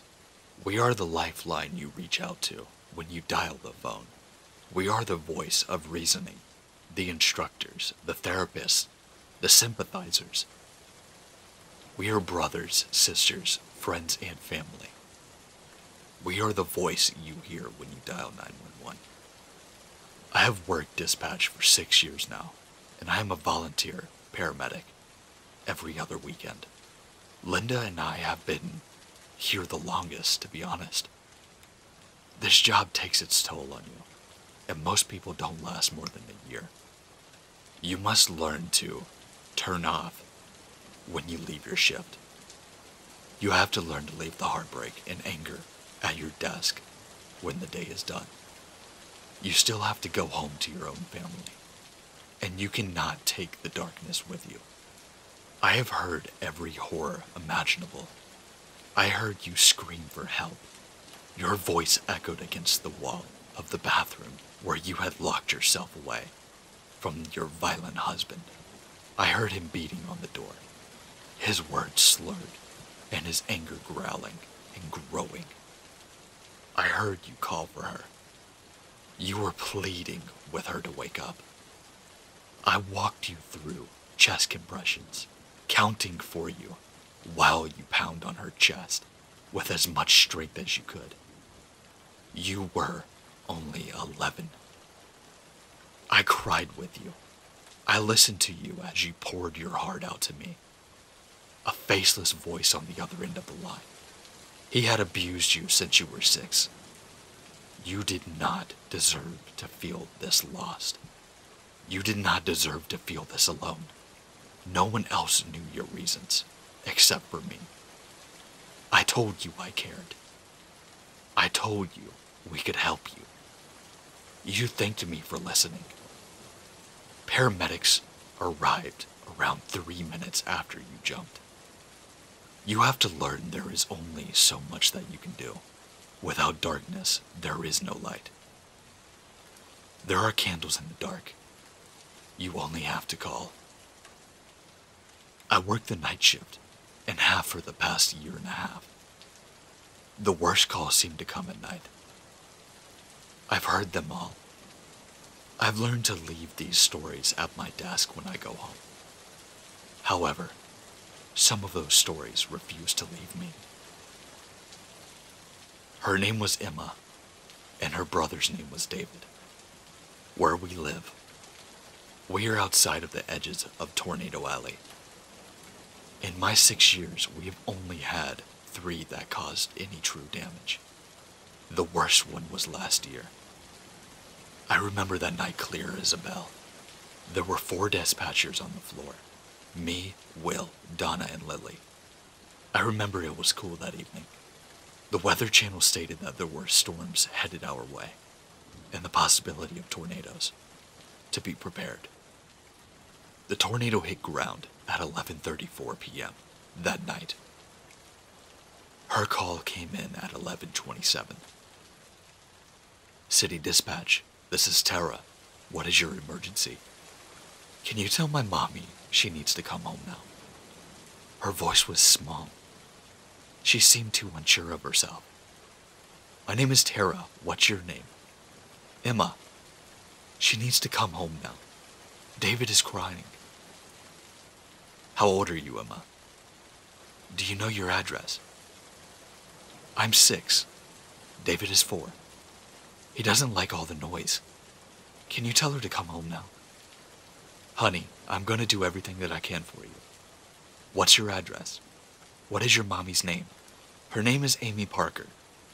We live at 629 Maple Street. I want her to come home now. Do you know where your mommy is right now, Emma? Is your daddy there with you?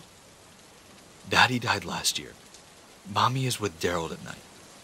They go out on dates a lot. David won't stop crying. Are you alone? Is there any grown-up with you? David is with me. He's my brother. He's 4. Okay, sweetie. I'm sending a police officer out to you. It will be about 10 minutes before he gets there, because he's a little ways away. Don't be scared. I'll stay on the phone with you until he gets there. Okay. Don't you think he can bring Mommy with him? I don't know how to make David stop crying. Is David hurt? Is that why he's crying? No, he doesn't like the dark. I gave him my flashlight, but he wants Mommy. Why is it dark? Are your lights not working? The power had gone out in random parts of the city due to the storm. They turned off. They came back on, but they turned right back off really fast. And now it's dark. Okay, it will be okay. Why don't you hold his hand and sing to him while I try to find your mommy, okay? It's gonna be quiet on my end for a minute, but I am still here and I can hear you. So if you need me, just talk to me, okay? Okay. I could hear her sing softly. Softly to her little brother. She was singing Wheels on the Bus. I pulled up all the information I could to find Emma's mother. There was a lot. Prostitution, drug paraphernalia, 2 DWIs, and multiple narcotic charges. There were reports of her leaving her children at home alone in the past. Why does she still have custody of her kids? It had begun to rain hard outside. I could hear the rain beating against our roof. like small marbles on sheets of tin. I heard the thunder through my headset. The children screamed. Emma, it's okay.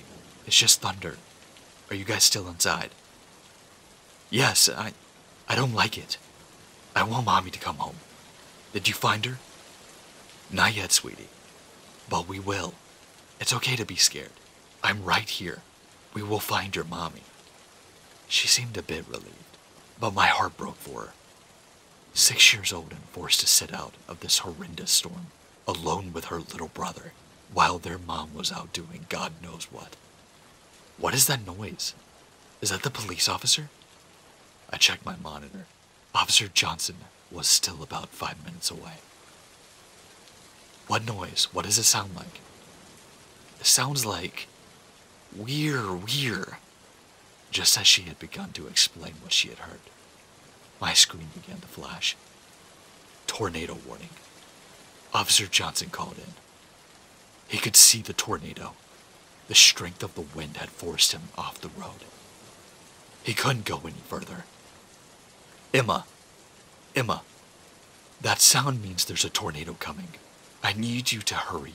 I need you to go into the bathroom right now. Take David with you. You need to get in the bathtub. And hurry.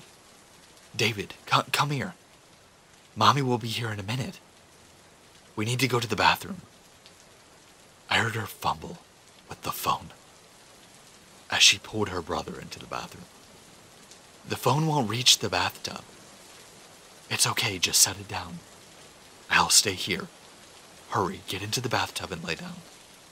Hold on to each other. It will be over soon. It's going to be very loud for a few minutes, but you'll be okay. I'm right here with you. I heard Emma begin to cry.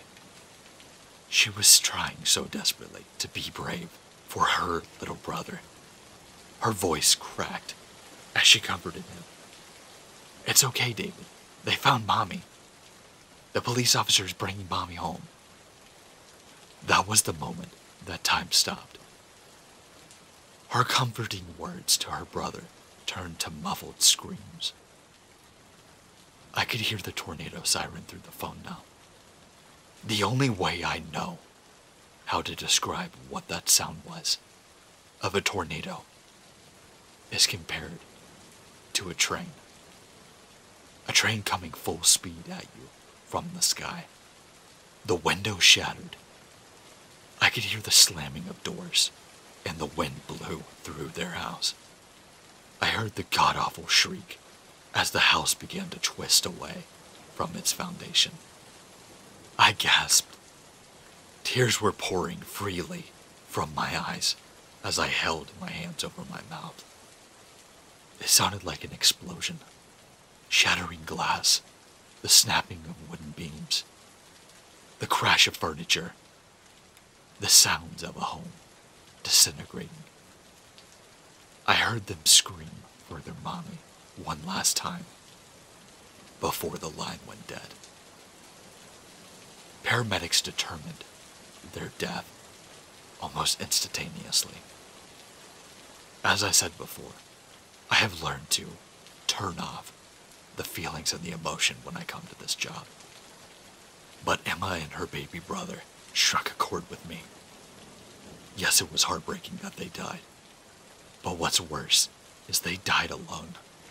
They died alone and terrified, screaming for their absent mother. We found out later that night she was passed out drunk in a parking lot outside of the local bar. I went by their graves a few months later. There were no headstones, only a small metal placard with their names. Their mother smoked up all of the money that was donated to her for their headstones. Those poor babies. I went back to work that night, ready for the new string of emergency calls. I knew what was expected of me. I knew that this life at work was separate from my real life. I had to separate myself from the darkness. It was slow. 2 domestic violences and a burglary. I felt the shift would go pretty quickly. 11:27. City Dispatch, this is Tara. What is your emergency? Can you tell my mommy she needs to come home now? I sat there, stunned. It was her voice. A knot formed in my throat. Emma? She needs to come home now. David is crying. Emma, is your name Emma? Mommy isn't gonna make it home tonight, is she? She sounded so defeated. The sounds of the tornado rushed through the phone line again. Emma and David's screams sounded so far away, overpowered by the noise of the force of the wind that was barreling down on them. Everything played out as same as it did a few months ago. The line went dead. I checked my monitor. It was Emma's phone number, Emma's address. There was no house left where she was calling from. She's dead. I had imagined it. It had to be a prank call. I fell asleep for a minute at my desk. I ran through a million different possibilities. But deep down, I knew the truth. It was her. She has called me 6 more times since that night. Each time I try something new, thinking that somehow I can alter the past, that maybe this time they will live. Maybe this time, Mommy will make it home in time. Maybe this time, they'll survive. It always ends the same. I will never be able to save her. There are so many other stories, other strange oddities that I have noticed during my time working dispatch, but Emma's was the one that cut me the deepest. There is no way to explain how or why she keeps calling me from the grave, but I'm there for her every time. Every time. Maybe I'll take the time to write down a few more of my experiences that I've had. After 6 years of working dispatch, I have witnessed many unexplainable things.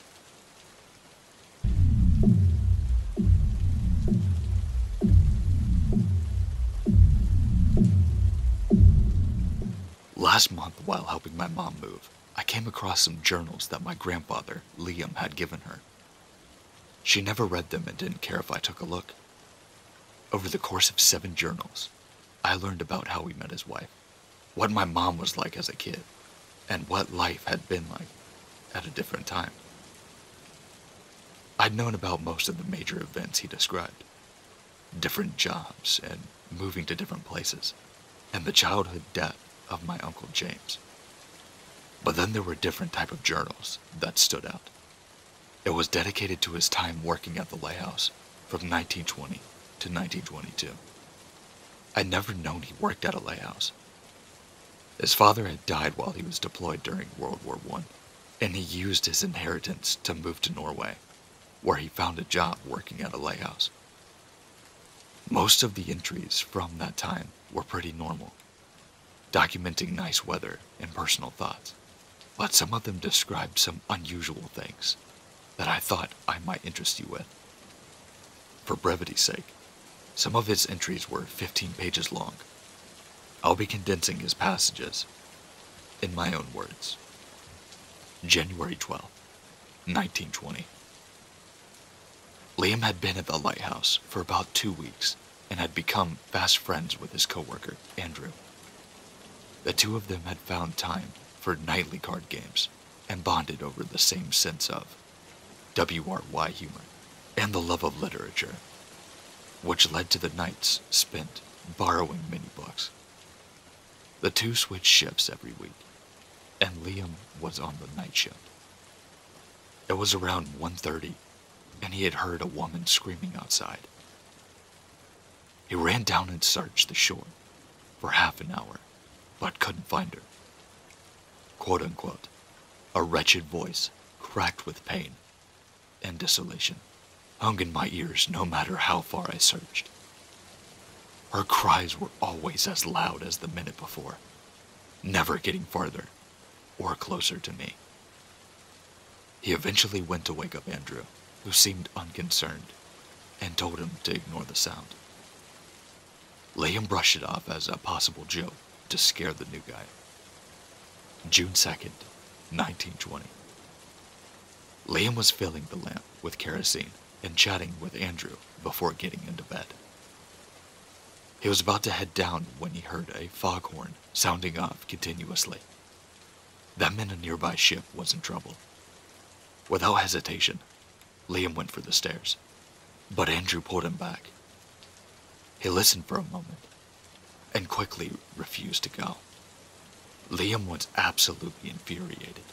People's lives could have been at stake if they didn't go. So they got the boat, and while they rowed across the water, Andrew kept saying they shouldn't be on the water, but refused to say why. When they finally came onto the ship, Liam quickly realized why. Nobody was on board. It was as if a ship had been set loose and drifted away. The explanation might have made sense if the nearest port wasn't around a tight bend. The two men climbed aboard, despite Andrew's desperate plea to simply turn back and leave the ship alone. And they searched the ship for any crew members and found nobody. When they returned to shore, they looked back at the ship and it had disappeared. The men did not report the incident. July 19th, 1920. My grandfather describes a nightmare that he had had. He's alone, walking on the surface of calm water, when all of a sudden it turns into a storm. Quote unquote. Water was pulling me under, as if the waves had hands and meant to smother me. And then he wakes up. He says he doesn't immediately understand where he is, and only knows that he's cold. After a second, he realized that he's standing in the ocean, up to his knees in freezing water. He wants to ask Andrew about his experience to know if anything similar has ever happened, but decided against it in case. The man thinks I'm just a loon. January 3rd, 1921. During the night shift, Liam hears a man calling for help. He runs downstairs and out to the shore, where he finds a man sitting on a rock. He seems frenzied and worried to death, and said that his ship is wrecked to the east. He begs Liam to get in his boat and says he will guide him to the wreck, where his crew was waiting for him. Liam agrees, waking Andrew up to man the lighthouse. They set off east, without a word being spoken between the two men. Liam rowed out to sea for some 50 to 60 minutes. He still doesn't see the wreckage, and it was too far for anyone to swim in such a cold temperature. He was starting to get a little worried that this man might have been lost. He turned around to ask him if he was sure that they were heading in the right direction, and the man was gone. Liam experienced a drop in his stomach, not unlike the feeling of being punched in the gut by a man twice my size. When he heard the sound of laughter all around him, it was then that something tipped the boat over, and he was pushed into the freezing winter ocean. After a moment of shock, Liam managed to fix the boat and climbed back in. While he rowed back, he found that he longer liked the soft silence of waves that once brought me such peace of mind. They now bring me memories of that shrill laughter. October 16, 1921. He had the nightmare again. Was up to his chest in water when he woke up. When Andrew asked him what he was doing, he told him that he'd been feeling feverish and needed to cool off. He feels a bit worried about himself. He's been hearing that woman screaming again. February 2nd, 1922. While Liam was cleaning the outhouse, he noticed a man standing on the roof of the keeper's quarters through the window. Of course, he thought it was Andrew, worried that something bad might have happened. He made his way over. With the low light of the morning sun peeking over the horizon, he'd mistaken the man's dark apparition to be a shadow. But as he grew nearer, he saw that it wasn't a shadow at all, but it was darkness that had swallowed light in the form of a man. He watched as the sun finally climbed up into the sky, and within 5 minutes, the darkness had faded into nothing. It was after this experience that my grandfather had decided that enough was enough and left. Those were just a few of many experiences that he had in Norway, and the rest of his life he refused to talk about it. After the last entry in the journal, which documented his trek into Kansas, and thus a new beginning, he never mentioned the lighthouse again. Not in any of the journals or in the personal ones. His last words on the subject, written on April 24th, 1922, were, "The mentioning of such an evil place would surely be the end of me, and anyone else who heard the words." In 1936, my Uncle James drowned in a lake. They found him on the morning of October 16th, still in his pajamas, when I was a teenager. When I was a teenager, I asked my grandmother if that had been the reason why she and Grandpa had been divorced. She said no. She said the reason was because, as he pulled their son's little body out of the water, and with any future mention of the son's death, Liam could not stop laughing.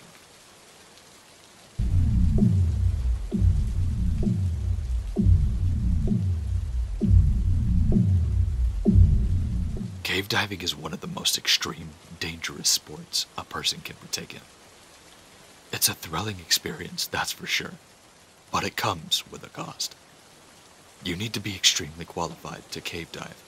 It requires hundreds, if not thousands of hours of experience before a person can be confident enough to explore the depths of the underwater cave system. Some caves are miles long, and if you get lost, you can easily die. Divers have utilities to assist them, but anything can happen. Unfortunately, getting lost is very easy if you aren't aware of your surroundings. Once you begin to lose your sense of up and down, left or right, you will go into a panic. If not careful, you will kick up underwater particles and obscure your vision from slight to none. I used to think that this only happens in inexperienced divers, but it happened to me. It was 2007, Texas. Me and my diving partner were going to try out a fairly popular diving home.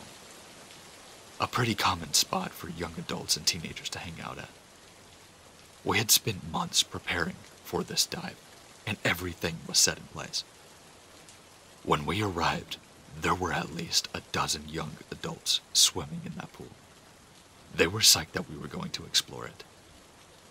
We told them about the diving hall, and how this was actually one of the most dangerous caves in the country, claiming no less than 8 lives since its discovery. We weren't planning on going too far. The cave's networks branch out for miles. It was around 1:00 p.m. when we began our journey down the hall. We first did a small test run, descending about 30 feet down, just to test our equipment. The cave is completely vertical for the first 50 feet or so. Then it begins to curve to the right. It's quite narrow too, about 7 feet across. Once our gear checked out, we began our full expedition. At 50 feet, the cave actually gets a little bit wider, which gives us a lot of room for movement. I went down the hole first, and my partner followed. The shadows from the kids on the surface were painted on the walls beneath us. We finally reached where the cave begins to take a slight curve. At this point, there was lots of sun shining through the water. The water there is incredibly clear. There is another vertical drop at this point. As we go deeper, the sunlight begins to dim, and the darkness begins to take over. We finally arrive to the deepest point of the cave, about 137 feet down. Here, there were two possibilities, Tunnel A and Tunnel B. We decided on Tunnel B a while back, because that's the more popular route. Before the entrances, there is a sign warning inexperienced divers not to explore any further, or it could result in death. I knew there was something wrong right away. There were dust particles in the water. As we swam deeper, it was beginning to be obscure to my vision, so I signaled my partner to head back. Right then, my vision was completely masked in dust. I couldn't see anything. I had to activate my BC, my buoyancy control device, in order to keep my center of gravity. At this point, I had no idea where my partner was. I waited in patience for the particles to hopefully settle, but there weren't. It had been about 10 minutes waiting before I knew we had to get out of there. I finally found my partner after searching my perimeter and attempted to motion him in the direction that I believed led up to the main entrance of the cave. We both hugged the walls until we reached the guide, which is a rope to guide lost divers, and then found an even narrower part of the cave. It was the wrong way, but at least at this point, I knew that we had gone the wrong way and followed the wrong direction to go exit. We found the exit eventually and re-entered back into the clear water again. I had about 5 minutes of my oxygen left, and my partner had 9. This was due to releasing my BC earlier on. It uses gas from your tank to expand. When we surfaced, we were both shaken up as hell. We have no idea what caused that huge particle storm in the water. There are fish, there are sharks, but we don't believe there was enough to kick up that much dirt around. I do know now that we were not fully equipped for this situation, and any future cave dives will have to be proper equipment. We've gone a couple of dives since, but I don't think either one of us have had such a close call after that.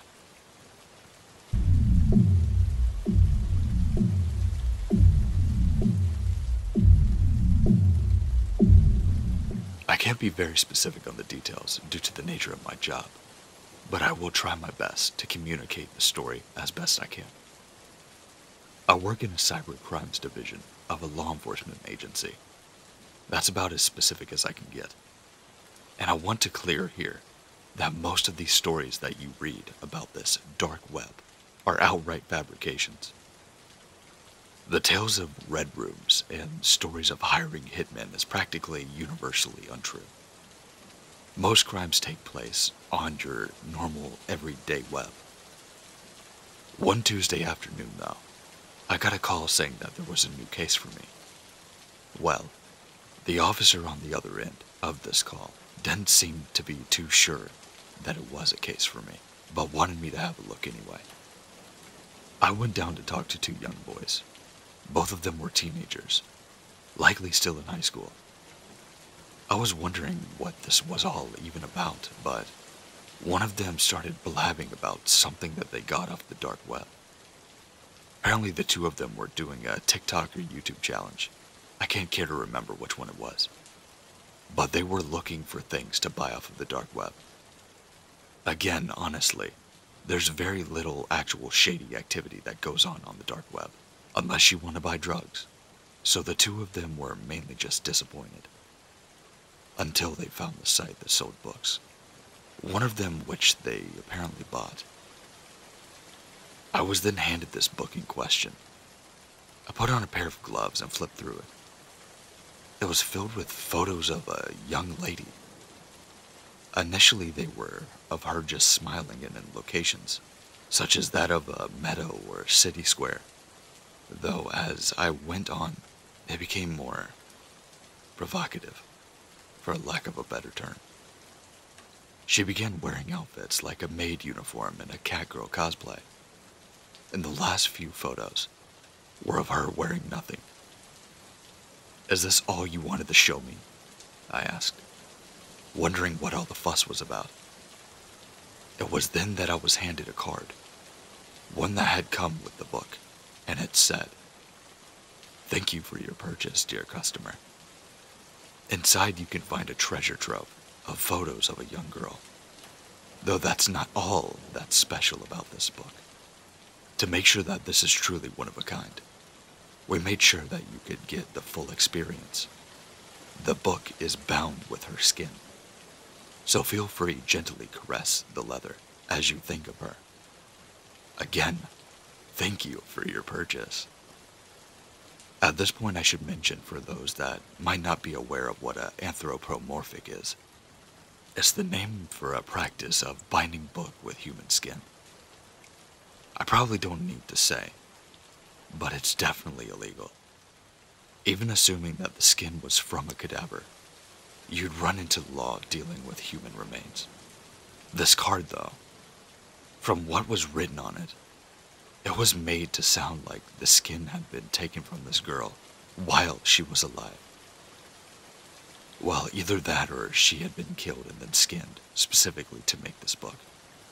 I thought the whole thing was a little bit of a elaborate joke. My first hunch was that these two boys were in on it, but they seemed too scared for it to just be a hoax on their end, and I interviewed the two of them separately, and their stories held up. Alright, perhaps they were telling the truth, but that didn't mean that that book was really bound with human skin.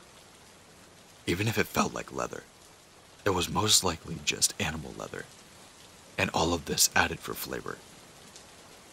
I told the officer in charge of the case, and said that there were no real need to be investigating further. Though I did give the young boys a warning regarding buying things off of the sketchy websites. And that's when the case ended. Or so I thought. As it turns out, the officer in charge of the case decided that, on the off chance that it might be real, to get the book tested. And it turned out that the leather binding of the book was a matter of fact from human skin. As you can imagine, interest in this case surged after that. We were dealing with a potential murder case now, and we called those two boys back. I was also brought back on the board to try to get to the root of all these things, and I was able to get to the Tor address of the site that they used. Unfortunately, all that I got was an error message when I tried to use that link. I did a little bit of more research, but that got me nowhere. Frustrated, I turned to other sources for help, but there were little progress that I was able to make. Further analysis of the skin revealed that it did belong to a woman, and one of Caucasian descent, which all lined up with what I saw in the photographs. But there was little else that the forensic could do, as the process of preparing the leather made many tests invaluable. A DNA test on the skin didn't reveal anything, and we searched far and wide to see if anything recognized the girl in these photos. No matched till date. The case was about to turn cold when I managed to find an unexpected lead on a forum I caught wind of that somebody else who had purchased a similar book and was confused regarding the veracity of what was claimed about it. It was 3 states over, but we managed to track down the poster, who was a woman who had bought it out of morbid curiosity. Forensic testing revealed that the cover of this book was also made of human skin. She had a different Tor link, one which I tried, and one that actually worked. The site by itself was nothing impressive. It was a basic as-could-be kind of old site back in the 2000s. I would have thought that it was just a cheap prank based off of this alone, but the 2 cases made me hold back the skepticism I had. I took screenshots of the website and confirmed it with the boys who first came to us with this case, that this was the website that we were looking for. Both of the books had been mailed by some fake address from mailboxes within large cities, so there was little to go on there. Given this, we decided to try the site ourselves, and I placed an order, only for nothing to turn up. If anything, what happened was that site's URL no longer worked. And it's here where sinister things took its turn. One of the boys, the one who actually had ordered the book, went missing one day. He was coming back home from school, and then, well, there was no further trace of him. A manhunt for months came up with nothing, until one day, the other boy came to us, saying that someone had delivered a piece of paper to his house. It was a normal piece of paper. It was a roll of parchment. Testing later revealed that it was more human skin, and DNA testing showed that it was from the boy who had gone missing. Upon it, written was, later confirmed to be blood, were the words, "Stay out of our business." I don't like to admit this, but that single incident spooked me beyond anything I've ever encountered. I'm not really used to being in the line of fire. Yeah, I know I'm part of the law enforcement, but my work is usually done behind a computer screen. I didn't catch a wink of sleep for 3 nights after we confirmed what it was. I vividly remember how his mother broke down in tears when we gave her the news. There are no more leads aside from that anyways. And I honestly want nothing more to do with this case anymore. People who would gladly skin someone and use their skin are not people I want to be in close contact with. Well, this case might be over, but I'm leaving this here as a general warning. Do not buy things off of the dark web, even if it's more likely to be a joke or not. Because sometimes they might not be kidding.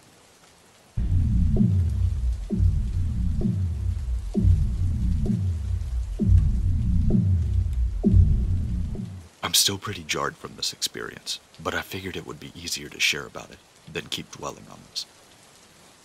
A couple of days ago, someone broke into my house while I was asleep. I work night shift, so sleeping during the day is something you kind of learn to get used to. Around 6:30 p.m., I heard what I thought was a loud knocking sound coming from outside of my house, and my dogs were going absolutely ballistic. For reference, I live on a farm out in the middle of nowhere, about an hour from Kansas City. My closest neighbor is about half a mile away, down a gravel road, in the opposite direction. But back to the story. I somewhat wake up, but don't really think anything of it, since my neighbors like to shoot their guns during the day, while I'm trying to sleep, and the story was during hunting season. As I started falling back asleep, my heart started fluttering weird, like I knew something wasn't right. That's when I heard loud footsteps throughout the house. I was staying at my parents' house sitting, as my brother is undergoing cancer treatments across the state. The dogs are still barking, but now start to get quiet. That's when I really began to worry. When I think my dogs would protect me in a time like this, fat chance. Of course, my dogs would make friends with a home invader. Thanks, guys. The footsteps stop on the other side of my bedroom door and don't move. I think this is how I'm going to die. And although I had a weapon in my room, I knew I couldn't get it without being heard. It felt like an eternity before the steps moved away, around and towards my brother's bedroom. Rustling can be heard loudly through the house, and things being thrown. I knew they were in my brother's room. Some of his friends are in seedy situations, and I knew it had to be one of them. I heard footsteps coming back to my door, and the doorknob handle moved. I immediately turned my back towards the door and closed my eyes tight, a hand over my mouth to stop from screaming. The door opens, but that's it. Then he leaves as a car drives down the road. I finally managed to bring myself to get out of bed. Everything in the house except for my brother's room was undisturbed. Nothing seemed out of place, but there are muddy footprints on the hardwood floors. I immediately called my brother and asked if any of his friends were coming over. He said not that he knew of, and I told him what happened. He got off the phone with me and started calling around. I went back to bed and noticed that I still had my window cracked open from earlier, and I realized that my sheets were off of me, and I was only wearing a big t-shirt in bed.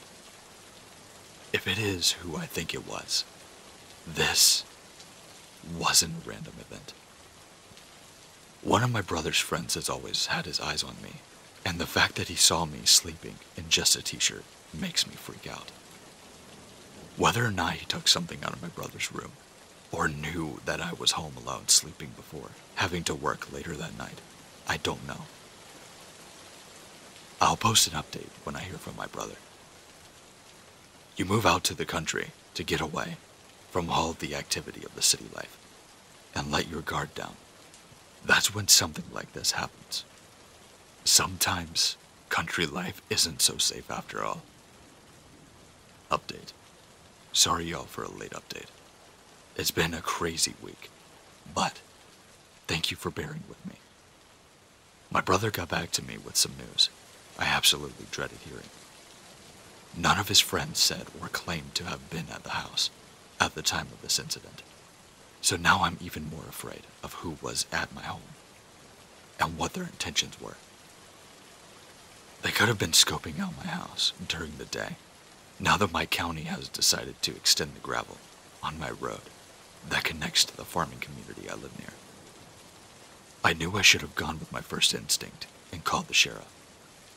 Next time, I'll listen to my gut. It's never steered me in the wrong direction. I just hope I don't have another visit like this anytime soon. But if there is a next time, I'll be sure to be ready for them.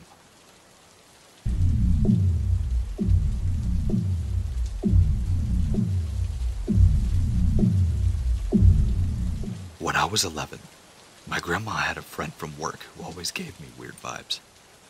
He would show up to the house right after Grandma and him got off work. Now, he lives in a different city than me, so he would have to make 2 trips to go home. When he showed up, he would watch Grandma sleep for like 5 minutes before waking her up. The reason I would let him in is because my grandma, half asleep, would just say, "Let him in," and she would fall back asleep again. My grandma would leave the bathroom door open when she changed her clothes out of her uniform, because I would be in my room when she got home, or on the couch watching TV. So sometimes my grandma's friend, who would come in and go to the bathroom, he was weird. The main event happened when I had my family out of state coming to my hometown, but they were staying at my Aunt Linda's house. My Aunt Candace, out of state, wanted to go fishing with my grandma, so that meant that I was home alone, because they left early in the morning and I didn't feel like getting up to go fishing, mainly because I hate fish. So at about 12:30, my grandma's friend shows up and doesn't leave when my grandma's car is gone. So then I just think he's being weird and he'll leave. I was sitting on the couch watching TV. Then I heard a loud bang. I live next to the highway, so I thought nothing of it. But then it happened again.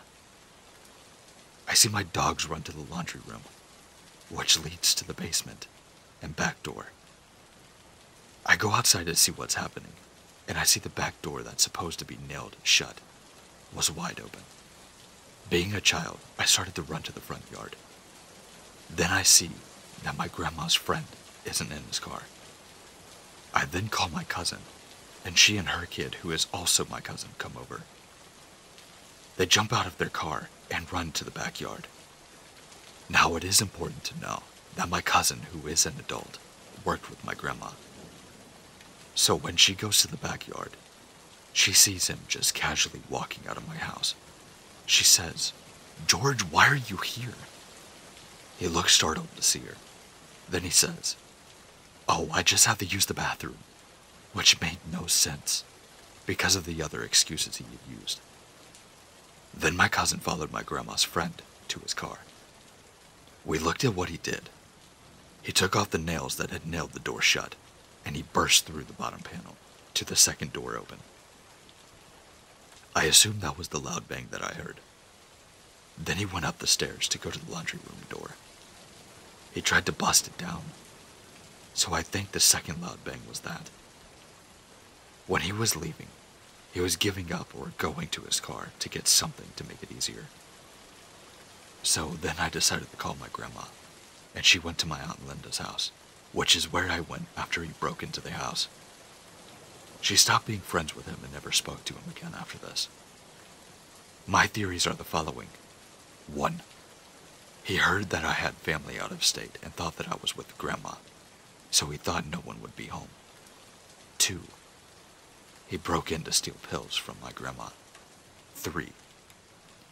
Because of the weird things he did, like watching my grandma sleep. I think he was trying to steal her used bra or panties. That's my story. I hope you enjoyed it, and stay safe. Also, stop being friends with someone if your kid says they watch you while you sleep.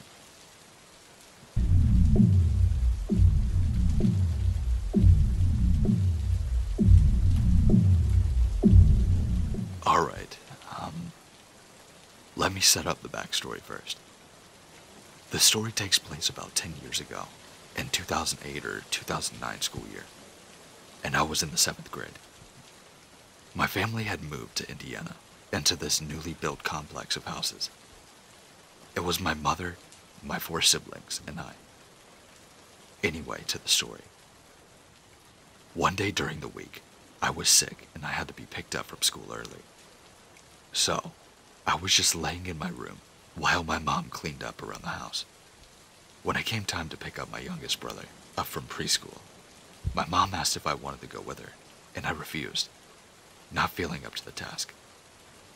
My mother shrugged and headed out, leaving me alone. As a child, I always loved to write short stories, and this is what I was doing while TV played in the background when I first heard it. It had been about half an hour since my mom left when I heard squeaking sounds coming from my brother's room next door. I hadn't heard anyone come inside, so I was kind of confused. I heard it again. It sounded like someone was bouncing on the bed. However, my 2 brothers that shared that room had a bunk bed. I got up and groaned, sliding down the hall to their bedroom. The door was open, and of course, nobody was there. I went back to my room to lay in bed for about 10 minutes before I heard the cupboard door slam in the kitchen. I hopped up and rushed in to see a single bag of Doritos lying almost perfectly in the center of the kitchen. This is when I got an unexplainable bad feeling, and I went outside.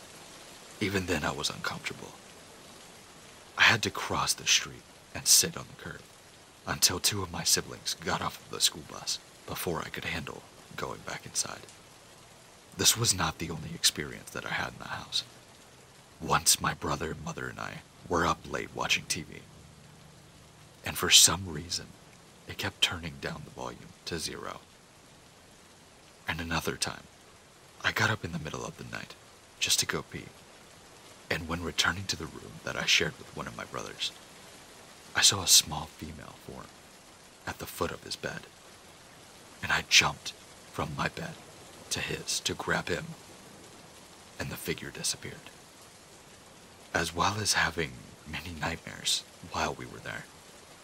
I feel like some of these things can be explained away as a child's imagination, but they still make me feel uncomfortable to this day. Luckily, we didn't live there long. What do you guys think? Like I said, the house was newly built, and we were the first tenants of this particular house. This is the only date I've ever been on that rang every alarm bell and waved every red flag. I'll preface this by saying I don't go out on many dates, but when I do, I make sure I follow safety protocol by only meeting my date in public places. Let either family or friends know where I'm going, and park in a populated place, close to whoever we meet. Anyway, this date initially suggested that we meet at his house to watch a movie and have a few drinks, and I said no, that I don't feel comfortable with that, and I only want to meet in a public place. He seemed okay with this, but then brought it up a few more times, and I said if money is an issue, we can meet up another time or forget about it altogether. But my date backtracked and went with my idea of meeting at a cafe I chose that I was kind of familiar with and was equal distance to where we both lived. Anyway, he turns up in a two-door, this detail is relevant, and goes into the cafe, and I follow behind and introduce myself. After a polite introduction, things begin to get weird. I order a Coke and he says, "Don't you want a drink?" I was going to pop into the bar, which is connected to the cafe, and get one. I say no, I'm not drinking with him, and he looks at me like, what the fuck, as if I'm being unreasonable. I already explained in messages that I don't drink as I'm on medication, so having to re-explain this honestly pissed me off. He seemed disappointed and goes to order a cider or something from the bar while I get a table. Anyway, we sit down with our drinks and the date immediately goes on about going back to his place again, even though the original plan was to stay here and order food, and I already stated that it was not happening. He says something along the lines of having a few drinks and eating at his place, and I said we don't have to eat. We can just have our drinks and leave. He gets all defensive and says he has money, but he prefers that we go back to his. I make a joke and say, "You're not a killer, are you?" And instead of laughing it off, he stares at me in an uncanny way and says, "You don't think I would hurt you, do you?" I laughed uncomfortably and I said, "Of course not. But really, I'm relieved that this date won't go on any further." Date suddenly says, "Are you going to follow me in your car? Because that wouldn't make any sense. How about we go in my car? But I've got packages in the front, so you'll have to squeeze in the back, and I'll drop you back off to your car after." In all reality, that made less sense than me following him in my own car and driving home from his house after. The fact it was completely illogical made it even more creepy in my mind. Every alarm bell was going off at this point. I said, "Look, I don't want to go to yours, and your insistence is giving me the creeps." The date looked shocked, mumbled something about needing the toilet, and excused himself from the table. A few moments later, I see him through the cafe window, getting into his car and driving off. Massive bullet dodge, in my opinion. Also, the fact that his car didn't have back doors made it even more sinister, because imagine if something happened in the car and I couldn't escape. So, short story. Creepy date kept wanting me to go back to his house, and when I kept saying no, he finally noped out of there, like the creep he is.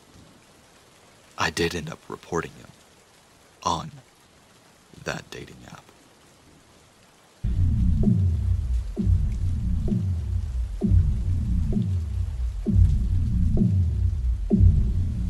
So, this just happened today.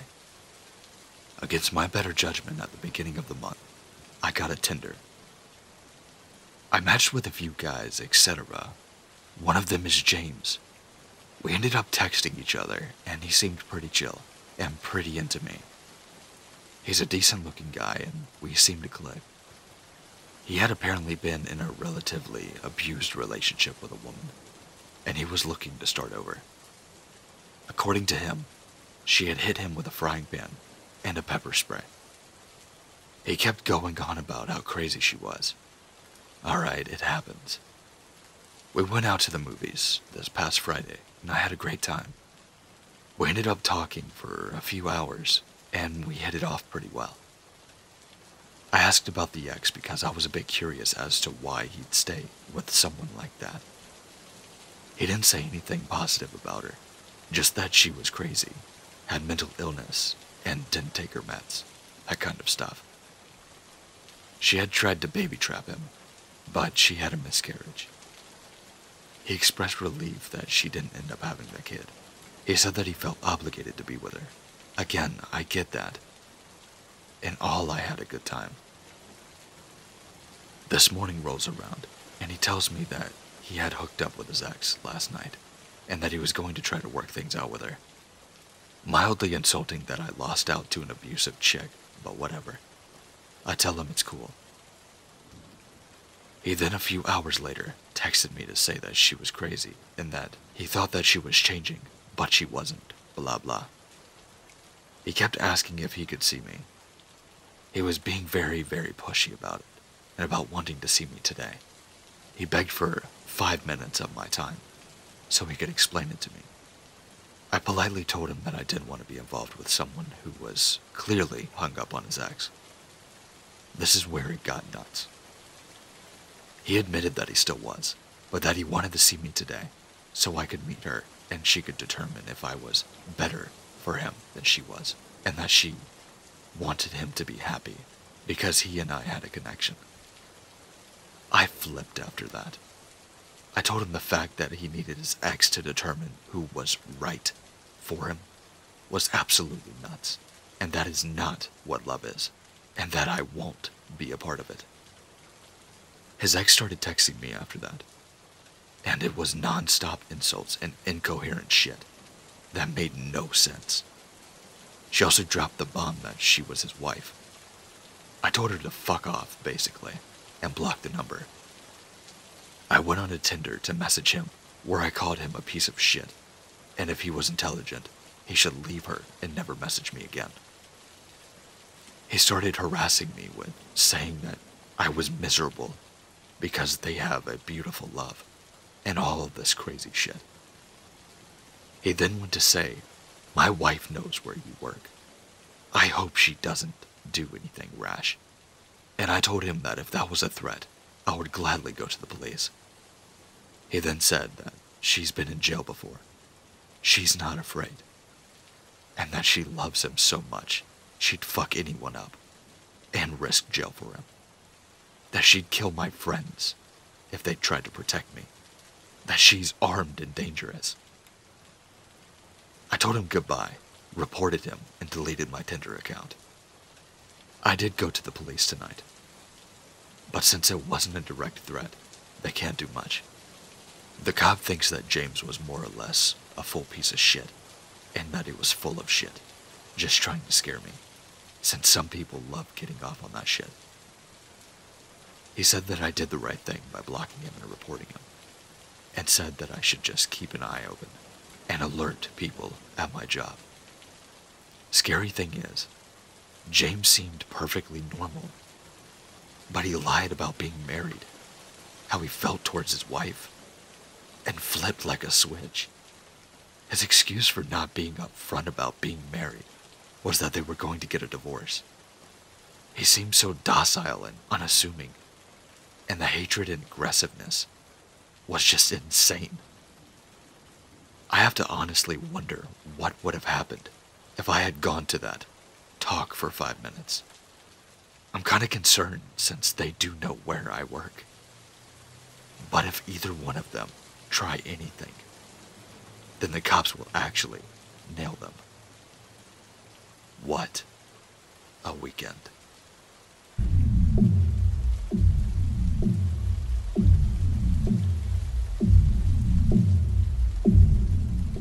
We all make dumb decisions in life, but in this case, I was stupid.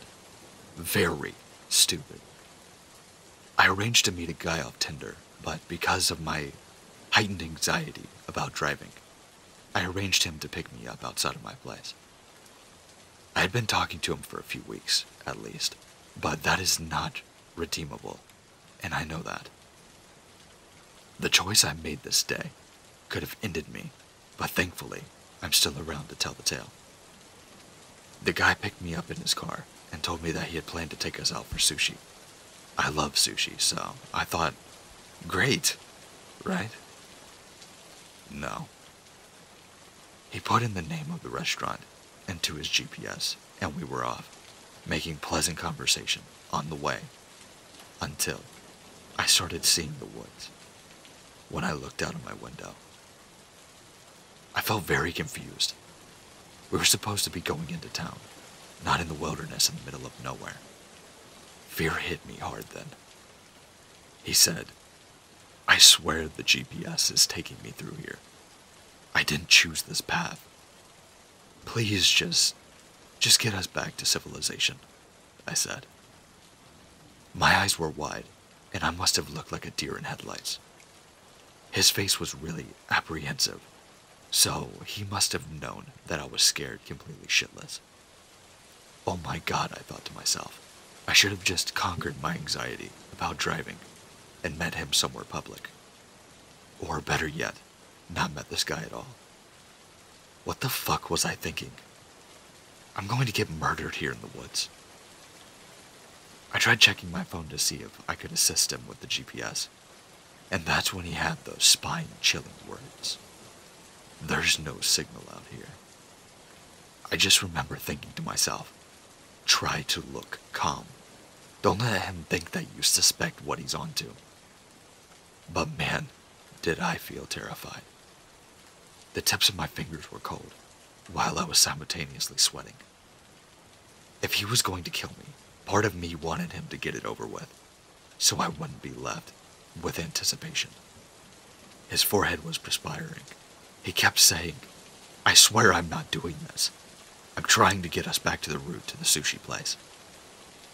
I said, I don't care about sushi anymore. Get us to a gas station, anywhere with people at this point. He said, I don't have a shovel or a weapon in my trunk. I don't have anything, if that's what you're thinking. Which did little to calm my nerves. We finally reached this restaurant after what I felt like was an eternity. I'd never been so scared in my life. I didn't have much of an appetite, and I was physically trembling when we arrived. But I figured he didn't kill me. He had a chance, so I guess I was safe now to continue with our date. I already planned on taking an Uber home because I didn't want to go through that experience again. I was shocked out of my mind when he then asked, so, when do you think we're gonna, you know? I nearly choked on my piece of sushi. What? I didn't know where this was coming from, and I didn't know how he could ask me something like this on a first date when he literally saw me as pale as a ghost just a few moments ago. You know, like how long do you think you'll make me wait? A day? A week? A month? I stared at him, dumbfounded. I couldn't respond. I was utterly speechless in that moment. Well, I can't wait a whole month. I'm telling you now, he said. I didn't say anything, and the rest of the date was insanely awkward. I said goodbye as I took my Uber home, and only seconds after, my driver pulled out of the restaurant parking lot. He texted me to say that he doesn't think it'll work out, because he needs a girl with higher libido. I didn't argue, I just simply texted back, okay, ready to be done with this man. When the Uber driver drove me home, he did not take me through the wilderness path of a potential murder site. He took me to my home through streets, other cars, lights, and the sweet scenery to immense my relief. I couldn't help but wonder why my day took me through an hour drive through the wilderness to get to a restaurant, but it only took the Uber driver 15 minutes to get to my home from the same location. The whole thing was chilling. I don't know if my date planned on anything sinister or if it was just an honest mistake, but I am glad I made it out alive. I learned a tough lesson that night. One that I should have already known, but that I foolishly ignored for some reason. Don't let strangers from dating apps pick you up in their cars. To the guy who took me through the woods, let's not meet again.